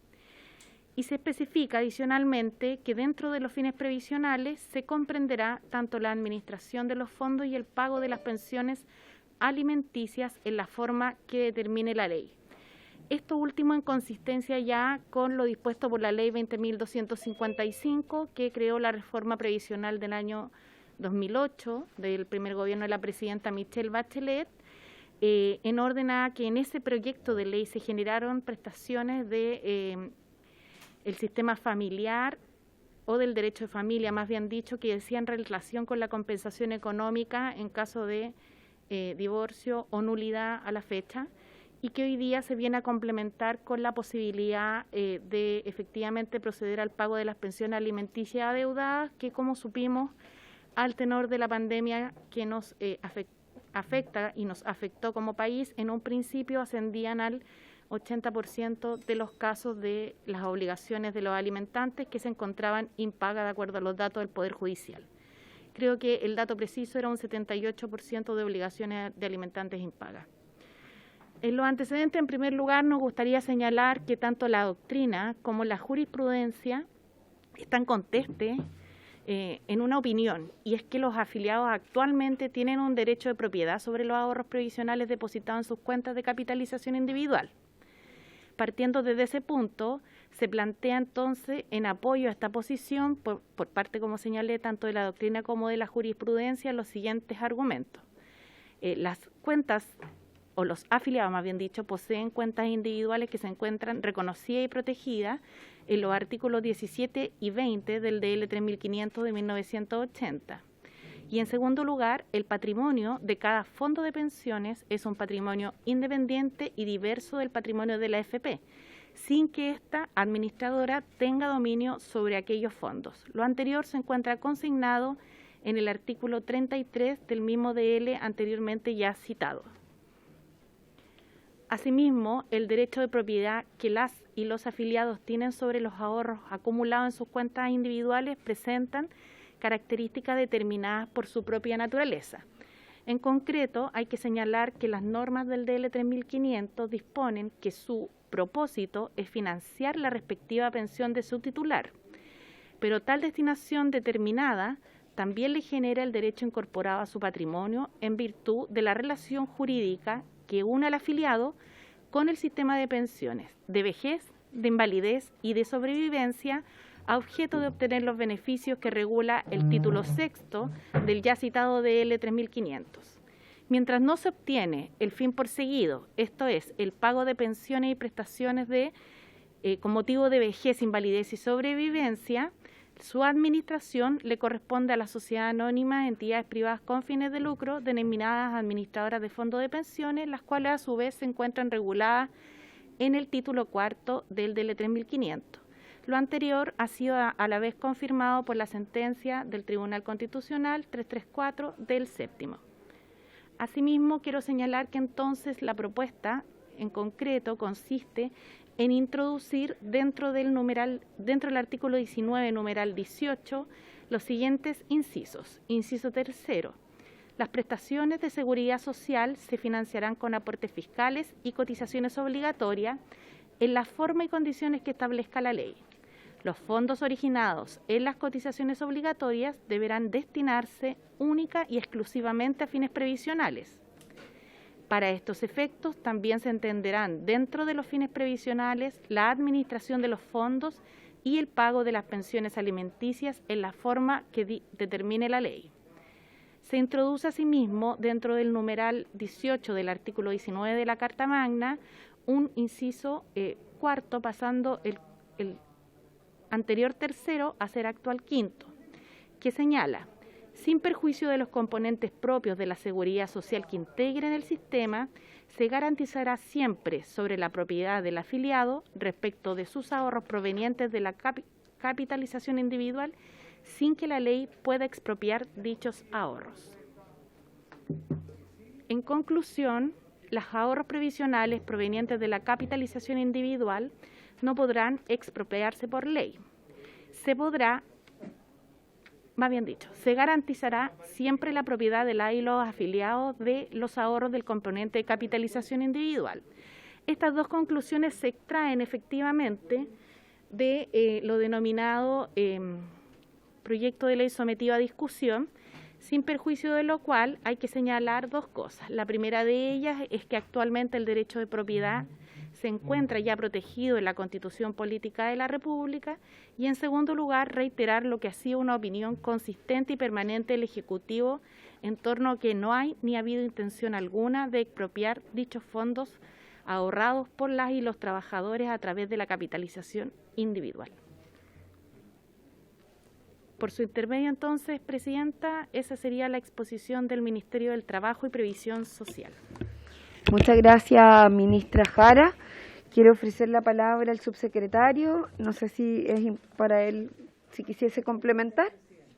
¿No? Ok, ya, perfecto. Bueno, entonces ofrezco la palabra. ¿No tenemos a alguien más para exponer? Exactamente. Ah, perdón. Dame un segundito. Tenemos al señor Osvaldo Macías, de Pensiones, ¿Ya? a Juan Ignacio Gómez, Libertad de Desarrollo, y a Jorge Barrera, de la Universidad de Chile. Ah, perfecto. Tenemos a 3 personas más que están disponibles para exponer, pero si les parece, pudiéramos hacer las preguntas. Hay una pregunta del diputado Alessandri a la ministra o al subsecretario, también del diputado Soto, y después continuaríamos con las otras exposiciones. En Diputado realidad, Alessandri. Gracias, Presidenta. En realidad, un comentario, agradecerle a la ministra y al subsecretario estar acá. Y es más que nada a la mesa, porque el diputado Ilavaca en la sesión anterior acusó que la redacción de esta reforma restringía un poco el uso de los recursos provisionales, incluso imposibilitando el hecho de que fueran administrados para obtener rentabilidad. Yo no estoy de acuerdo con la interpretación del diputado Ilavaca, pero sí quería pedirle, Presidenta, si podemos pedir a la biblioteca que nos haga un pequeño informe de eso, porque el diputado Ilavaca decía que, justo se paró ahora, pero que era tan restrictiva la redacción que no te permitiría hacer nada más que pagar pensiones. Y yo entiendo otra cosa, porque dice claramente que administrar los recursos es parte de los fines. Entonces, pedirle a la biblioteca que pueda hacer un pequeño informe sobre esta reforma, qué cosas son reiterativas, que ya existen, qué cosas suma, y evidentemente que esta reforma no borra el decreto de ley 3.500, sino que se suma. Así que yo no tengo las presiones del diputado Ilavaca, pero sí, si la biblioteca quiere hacernos un pequeño informe, lo que abunda no daña. Para dejar tranquilo al diputado Ilavaca y a los que tengan esas aprensiones. Gracias. Sí. ¿Le parece a la comisión que acordáramos lo que el diputado Alessandri está solicitando para pedirle a la biblioteca de la Cámara un informe respecto a este proyecto de ley, de los alcances constitucionales y de lo que esto significaría desde el punto de vista de las modificaciones en relación al decreto ley 3.500? Esas son las solicitudes, ¿sí? Perfecto. ¿Se acuerda? Las cumple todas porque además está indultado.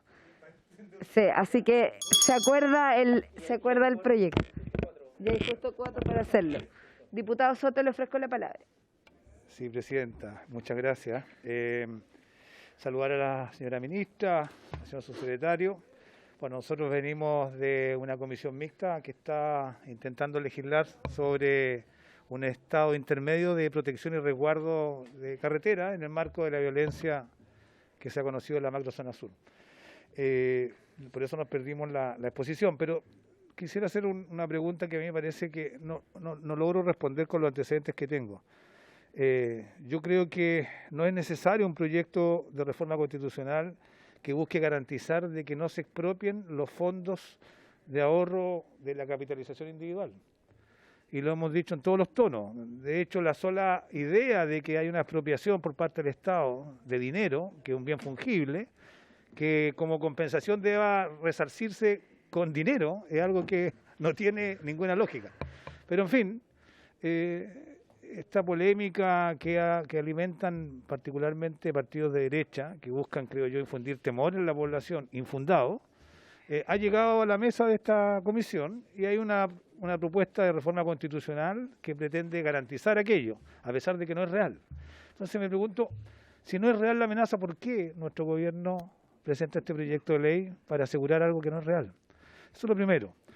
Y segundo, yo creo que puede haber una confusión con respecto a instrumentos de seguridad social que existen en todo el mundo y también en Chile, que son solidarios, que son fondos a los cuales contribuyen cada imponente con una cotización mensual individual, pero en su gestión se produce solidaridad por su propia magnitud incluso y permite enfrentar entre todos algunas circunstancias, sin que se afecte, por supuesto, la propiedad individual de cada uno. Yo entiendo, me podrían ustedes ilustrar, y esa es mi pregunta, ¿qué instrumentos hay en este país que tienen ese objetivo y que funcionan normalmente sin escándalo de nadie? Por ejemplo, yo entiendo que el seguro cesantía es uno de ellos. Tiene un componente solidario que fue muy útil para poder enfrentar incluso la cesantía en la pandemia. Pero también hay otros, creo que la ley de accidentes del trabajo, en fin. Me gustaría que me ilustraran acerca de mecanismos solidarios que no implican, obviamente, ningún tipo de expropiación y que permiten muchos beneficios sociales y salvar y asegurar a las personas frente a todas las contingencias más importantes en la vida. Gracias, diputado Soto. No sé, diputado Sánchez, si usted quisiera tomar la palabra para preguntarle a la ministra. No, la Ok. Perfecto. De todas maneras, queremos cerrar el punto con la ministra, porque yo entiendo que la ministra tiene que retirarse antes, entonces por eso es que dimos este espacio a las preguntas y el ministro entiendo que se quedaría hasta el final de la sesión. Así que les ofrezco la palabra, ministro, para poder responder las preguntas que se han señalado. Si le parece bien, por su intermedio, Presidenta, partir respondiendo a la pregunta del diputado Soto que dice relación con las competencias directas de esta cartera y señalar que la esencia de la seguridad social es estar constituida como un derecho humano, en el cual desde la sociedad se absorben los riesgos que las personas enfrentan dentro de su ciclo vital, desde el momento del nacimiento hasta el momento del fallecimiento durante toda su etapa. Parto de la definición porque efectivamente nuestro sistema previsional de características individuales, en realidad en doctrina y en los hechos, constituye un sistema de seguro privado no alineado con la seguridad social, dado que los riesgos del envejecimiento se absorben individualmente y son por tanto un reflejo directo de las trayectorias laborales de las personas. Sin duda, este tránsito hacia un verdadero sistema de seguridad social nos ha llevado muchos años como país, y sin duda además no requiere solamente cambios normativos, sino que también cambios culturales para generaciones completas de nuestra sociedad que han convivido con la imposición que se hizo en el año 80, donde se privatizó el sistema de pensiones, despejando de los principios de la seguridad social, y que hoy día nos tienen un desafío importante en el cual estamos tratando de construir a través de un diálogo social tripartito y sumar voluntades a efectos de poder presentar un proyecto de reforma a las pensiones que refleje tanto el derecho humano a la seguridad social, como también converse con lo esencial como objetivo de política pública, que es mejorar pensiones actuales y futuras. Y en ese contexto, agregar que nuestro sistema de seguridad social, que sí existe en otras materias, reconoce variados tipos de instrumentos y de combinaciones. Así como la Ley 16.744 sobre accidentes del trabajo y enfermedades profesionales, que data del año 1968, constituye un seguro de reparto solidario y sostenible que otorga prestaciones preventivas de salud laboral, prestaciones médicas de salud laboral y además otorga pensiones tanto por invalidez como por sobrevivencia. Este seguro además se financia con una cotización del empleador y tiene un fondo que es sostenible en el tiempo, constituyéndose en la esencia la entrega de los beneficios a través del mecanismo de reparto, como señalaba, que se expresa en concreto en que se contribuye por cada trabajador de acuerdo a su capacidad, es decir, el empleador paga la cotización en base al salario disponible del trabajador, pero la prestación que recibe la recibe en atención a las necesidades que presenta. Es decir, cuando un trabajador se accidenta y es atendido, ya sea a través del Instituto de Seguridad Laboral o de las mutualidades privadas, nadie le pregunta previamente cuánta plata habían cotizado por él para efectuarle la prestación médica curativa y que luego además tiene una segunda derivada que es muy importante para la vida y la salud de las personas, como para el sistema de seguridad social, que es promover las habilidades para su reinserción al mundo laboral. No, es un seguro que cubre completamente la prestación, 5 pagos, y por eso es un seguro en el cual se expresa una solidaridad completa, porque efectivamente se cumple el principio de que se contribuye de acuerdo a la capacidad, pero se recibe de acuerdo a la necesidad, ¿ya? Este seguro además paga pensiones en el caso de que un trabajador se accidente o sufra una enfermedad laboral invalidante. Dependiendo del grado de invalidez, va a poder recibir una pensión total o parcial, que a la vez además tiene aseguradas tasas de reemplazo, que son los porcentajes del salario que el trabajador queda recibiendo en relación a su primera pensión, o al revés, más bien dicho, creo que lo dije al revés, la pensión en relación al porcentaje del último salario. En segundo lugar, además, existe... no, es sostenible completamente. De hecho, durante largos años se financió con una cotización adicional del 0,05 y este Congreso Nacional, una cotización extraordinaria que se legisló hace más de una década, y que se iba prorrogando en el tiempo. pero en el segundo gobierno de la presidenta Bachelet se estableció que la sostenibilidad del fondo era de tal robustez que en realidad ya no era necesario seguir prorrogando esa cotización adicional y se le dio un nuevo destino a aquella, que fue precisamente para construir otro instrumento de la seguridad social, muy demandado además por la sociedad civil, donde la organización de las ONCOMAMA fue fundamental, a fin de crear el permiso denominado Ley Sana, ¿ya? Y que se constituye también como una prestación de la seguridad social con los mismos fines solidarios que cotiza el empleador a través de esta cotización extraordinaria que se redirigió, en un monto menor incluso, porque la verdad es que el seguro Sana está orientado a otorgar un permiso a los padres o madres, porque es parental, ante ciertas enfermedades graves que enfrentan los hijos o hijas. El Código del Trabajo ya establecía un permiso, que era de 15 días, sí, pero que era un permiso sin derecho a salario, claro. La Ley Sana establece un permiso con salario y que va dentro de 60 días a 90, a un año, que es porque tiene distintas condiciones, o en caso de enfermedad terminal del hijo para el acompañamiento completo. Corresponde ahora a las carteras del ámbito de la seguridad social revisar y evaluar cómo se ha comportado la Ley Sana. La verdad es que correspondía el año pasado, pero no se realizó dicha evaluación completamente y ahora nos tenemos que abocar a revisarla porque la sostenibilidad del fondo también indica que sería posible o integrar otras patologías o alternativamente aumentar plazo. Existe además FONASA, por cierto, que es un seguro que también forma parte de la seguridad social en el ámbito de la salud común y que hice relación también con el principio solidario en torno, esta vez la cotización está de cargo del trabajador, es más conocida, ¿no? Pero que también las prestaciones médicas, así como el subsidio por incapacidad laboral, más bien conocido como la licencia médica, que es la prestación económica en reemplazo del salario, con motivo de la suspensión de la relación de la prestación laboral, no de la relación de la prestación laboral por razones médicas, en cuyo caso también se financia con criterios de solidaridad.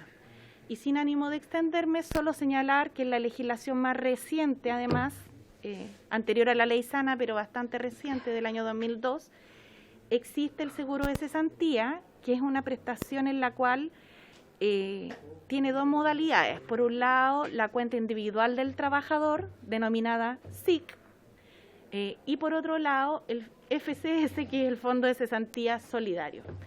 En ambas modalidades confluyen, si uno las mira de conjunto, porque hay que distinguir cada una, pero efectivamente para el sistema del seguro de cesantía confluyen aportes patronales de trabajadores y del Estado, ¿ya?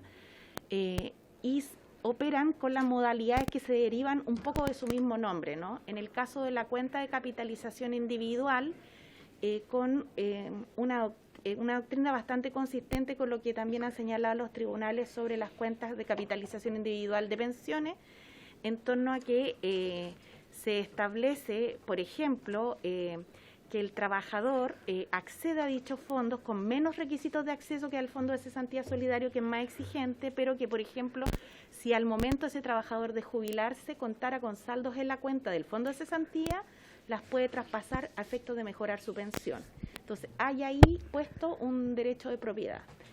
Al paralelo al Fondo de Cesantía Solidario, donde se complementa con un aporte estatal importante, existe un acceso, una cantidad de requisitos que son un poco más exigentes, que es intención también del Ejecutivo someter a consideración y a revisión del Parlamento, porque dan cuenta de un estado del mercado laboral distinto al que hoy día nos encontramos, donde las trayectorias laborales han sido más interrumpidas, entonces es muy difícil para ciertos sectores de trabajadores acceder finalmente y en definitiva al fondo, porque por ejemplo no alcanzan a completar el número de cotizaciones, lo que es más habitual de lo que uno cree en ciertos y determinados rubros como el de la construcción.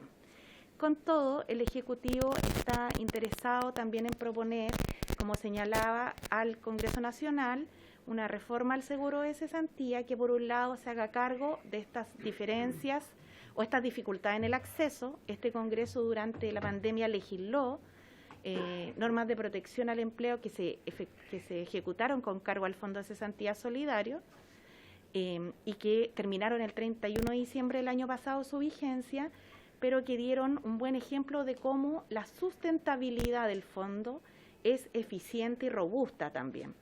Este fondo se fiscaliza y su administración está a cargo de las AFC, organismos licitados, que se han hecho cargo durante este tiempo de del pago de las prestaciones, pero efectivamente la sustentabilidad del fondo y la fiscalización del sistema está permanentemente vigilado por la Superintendencia de Pensiones. Solo quiero agregar una última cosa. Sin duda, dentro del seguro de cesantía, y para aprovechar la oportunidad de poner en conocimiento estos temas de la Comisión de Constitución, que no necesariamente los ve tan en detalle porque se ven más en trabajo, existe una disposición en el seguro de cesantía que es muy interesante de que podamos revisar. Y en eso estamos en este minuto a efectos de poder hacer una propuesta al Parlamento, porque en el año 2002, cuando se discutió el seguro de cesantía, se discutió bastante la cotización del empleador y los efectos que esta cotización podría haber ocasionado en la economía, señalándose por parte de algunos incumbentes en la materia, invitados por las comisiones que discutieron al efecto, que este fondo, que la cotización del empleador, hay que recordar que esa fecha cotizaba para salud el trabajador, para pensión el trabajador, solo para enfermedad y accidente del trabajo el empleador, no existían otros instrumentos, dados los presagios que se hacían respecto del impacto negativo que esto eventualmente podía tener en la economía, el crecimiento y el desarrollo nacional, se incorporó una norma que le hacía posible a los empleadores hasta ahora que al momento de finiquitar a un trabajador pudieran descontar de su indemnización por años de servicio lo que hubieran aportado al seguro de cesantía.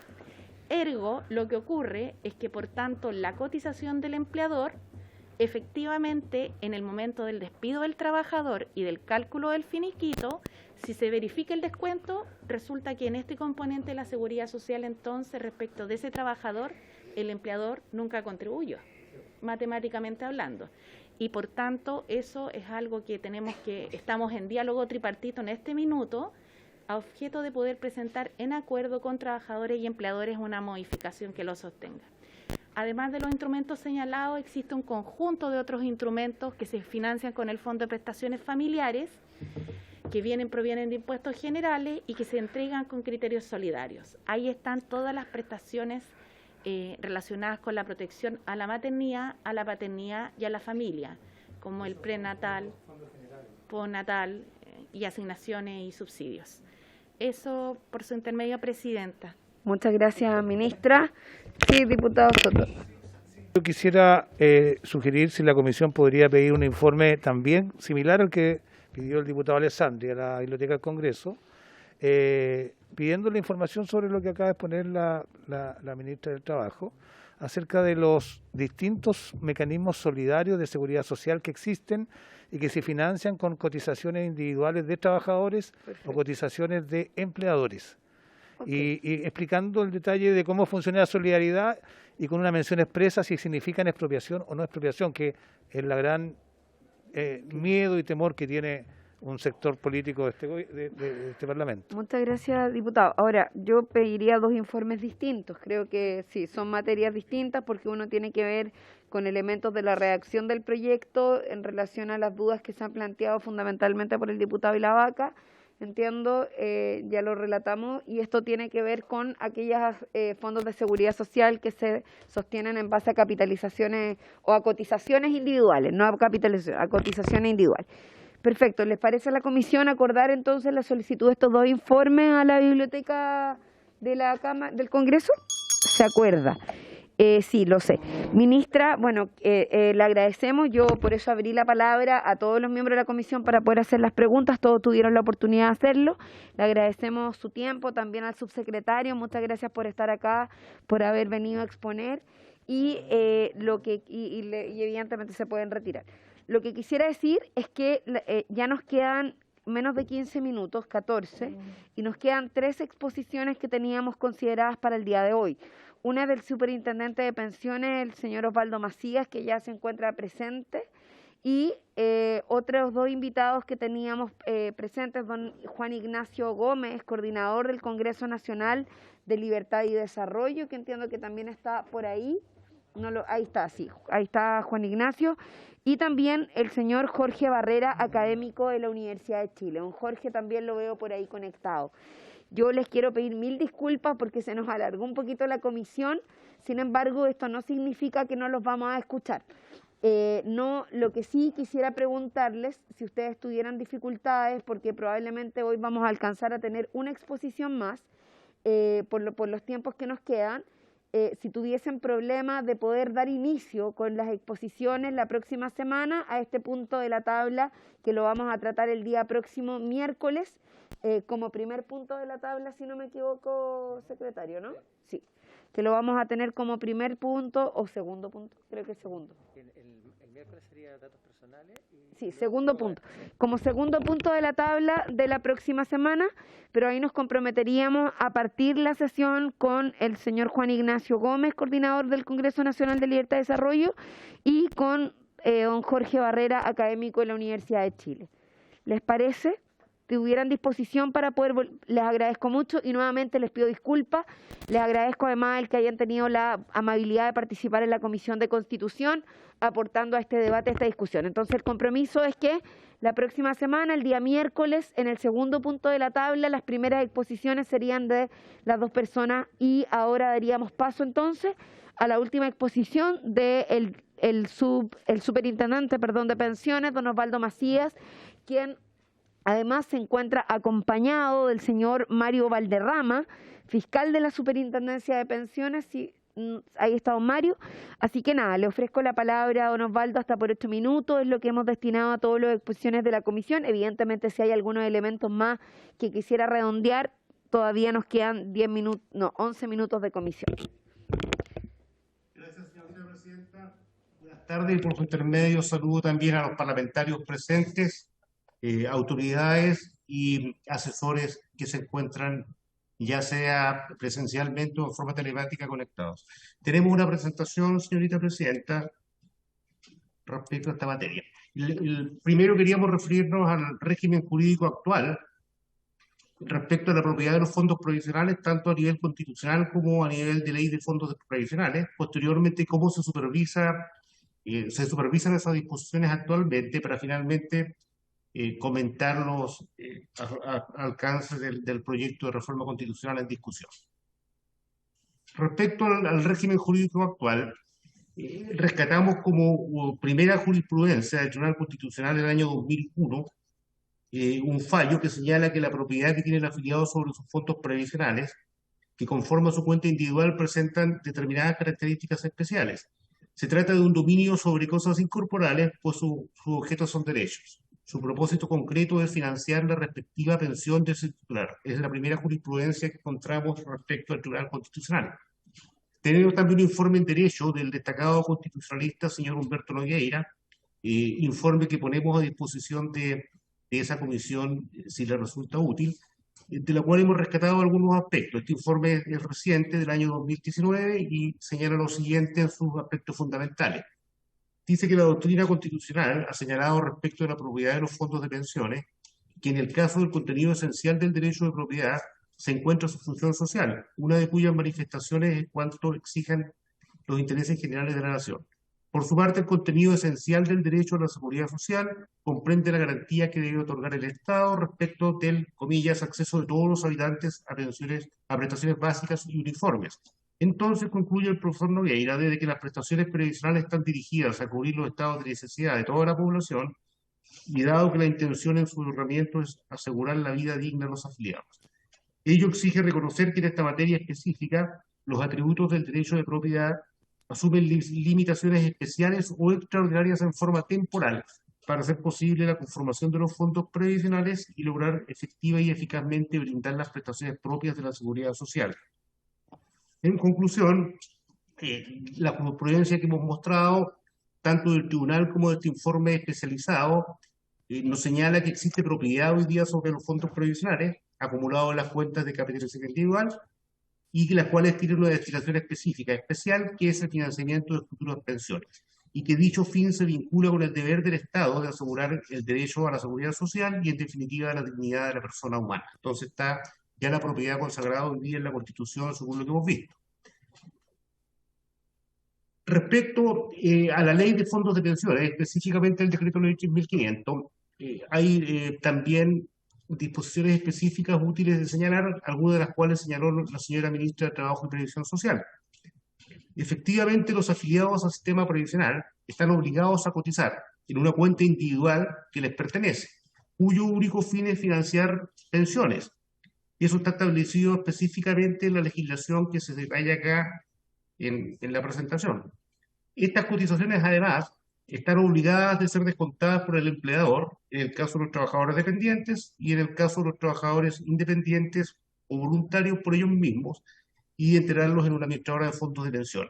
Estas administradoras tienen que recaudar obligatoriamente estas cotizaciones, deben abonarlas o depositarlas en las cuentas individuales de los afiliados a las cuales corresponde e invertir dicho recurso de acuerdo a lo que la ley dispone.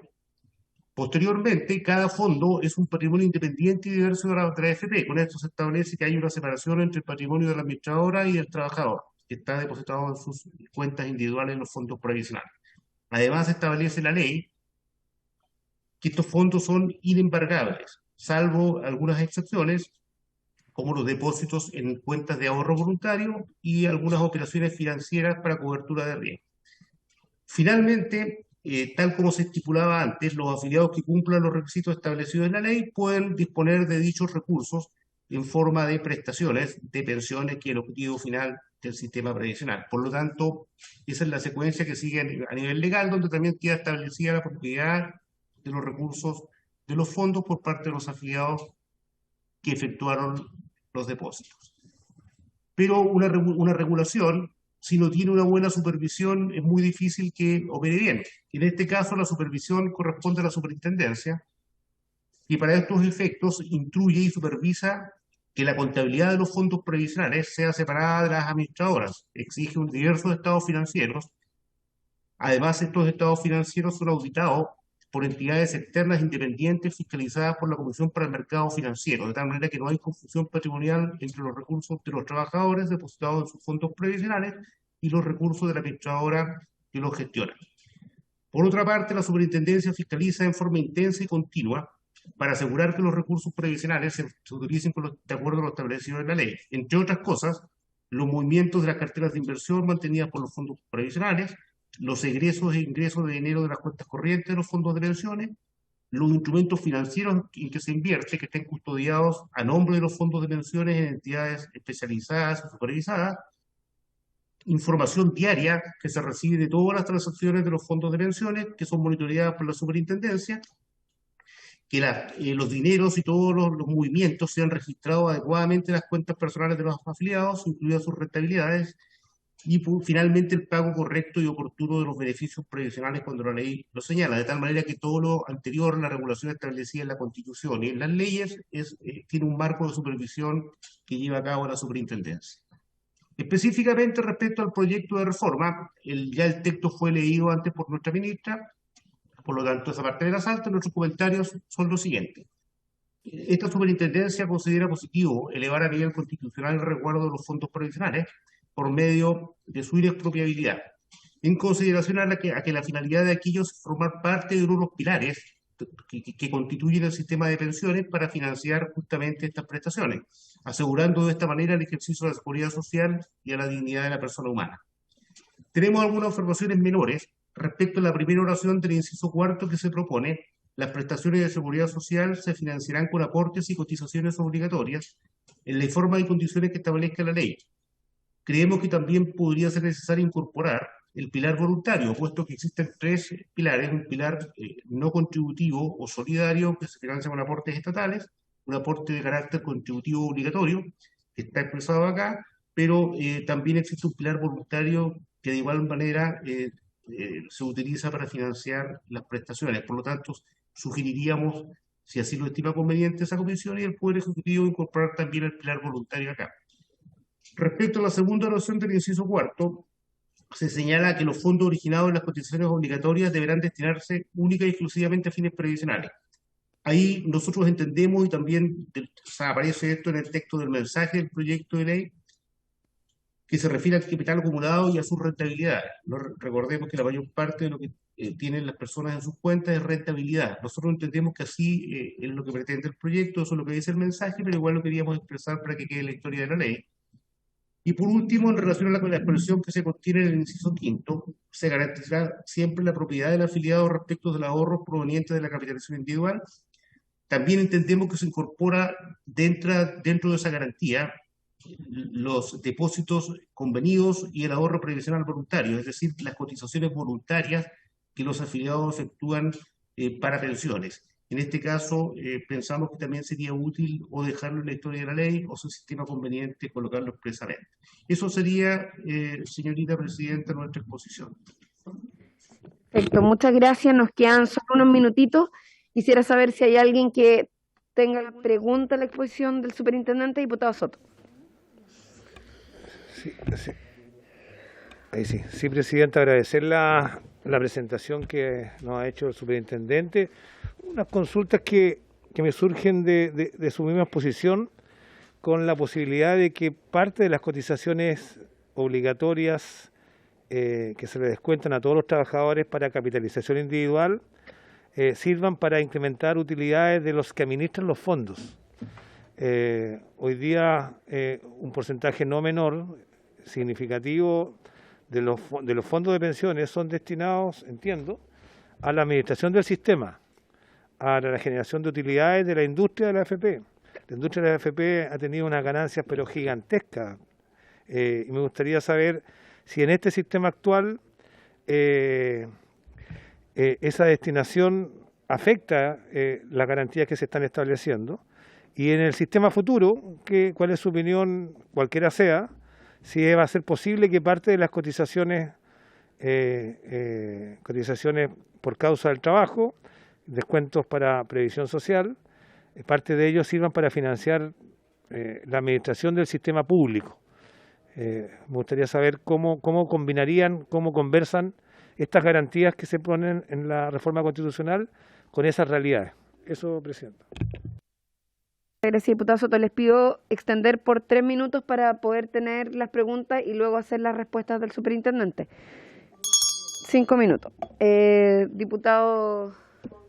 Gracias, Presidenta. Solo para ver si el ministro Jackson puede tomar nota de la sugerencia que hace el señor Macías de redacción, pero me parece importante, dado que de los fondos totales más o menos el 75% utilidad y solo el 25% son cotizaciones, él dice que sería mejor poner que lo que es inexpropiable es la totalidad del dinero de utilidad y obviamente de cotización, para que alguien no vaya el día de mañana en 20 o en 30 años más ir a tribunales diciendo que es inexpropiable solo la parte que es la cotización original y no todo lo que el sistema, ese mismo sistema que menciona el diputado Soto, consiguió de utilidad para los trabajadores, que les permite llegar al final con el 25% de la plata de ellos, pero el 75% de rentabilidad de 40 o más años.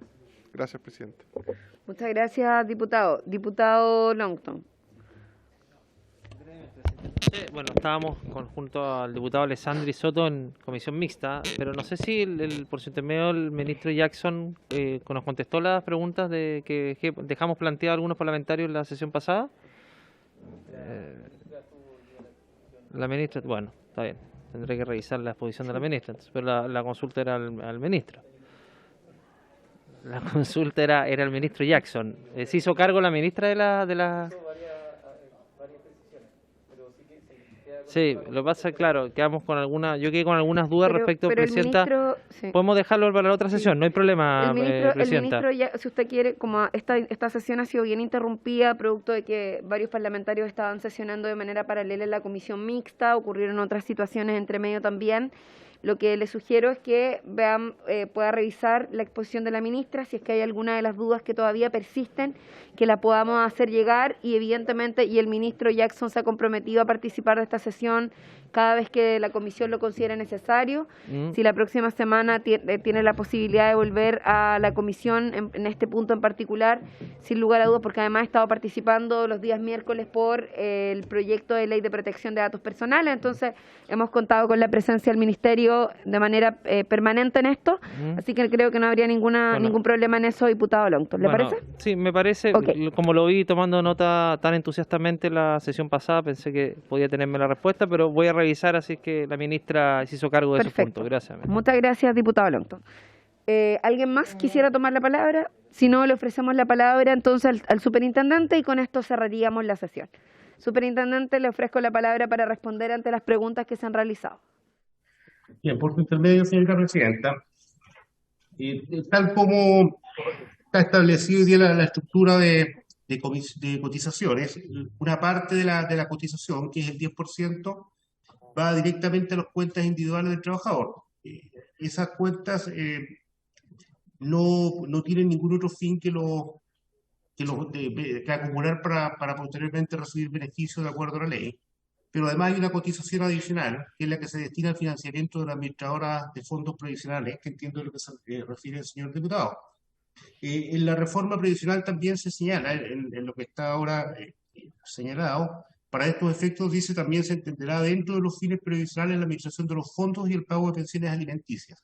Ahí habla de la administración de los fondos y nosotros entendemos que la administración de los fondos es justamente la remuneración del administrador, sea estatal o privado o ambos, si es que la ley estipula que deben recibir comisiones. Y en ese sentido, tal como señaló nuestra ministra, se está preparando una reforma previsional. Y esa reforma previsional, en dichas leyes, va a tener que proponer las entidades estatales y o privadas que van a efectuar la administración y el tipo de remuneración que van a tener, si es que tienen alguna remuneración, y en ese contexto es algo que debiera regular la ley. Hoy día se permite, la reforma previsional que se está discutiendo tampoco lo impide, pero finalmente es la ley la que hace la bajada a si hay remuneración o no para el administrador de los fondos. Eso es lo que le podría comentar. Muchas gracias, superintendente. Entonces, ya respondido a todas las preguntas, las que quedarían pendientes, si es que así lo considera el diputado Longton, después de revisar la sesión, por haberse cumplido el objeto de esta sesión, se levanta.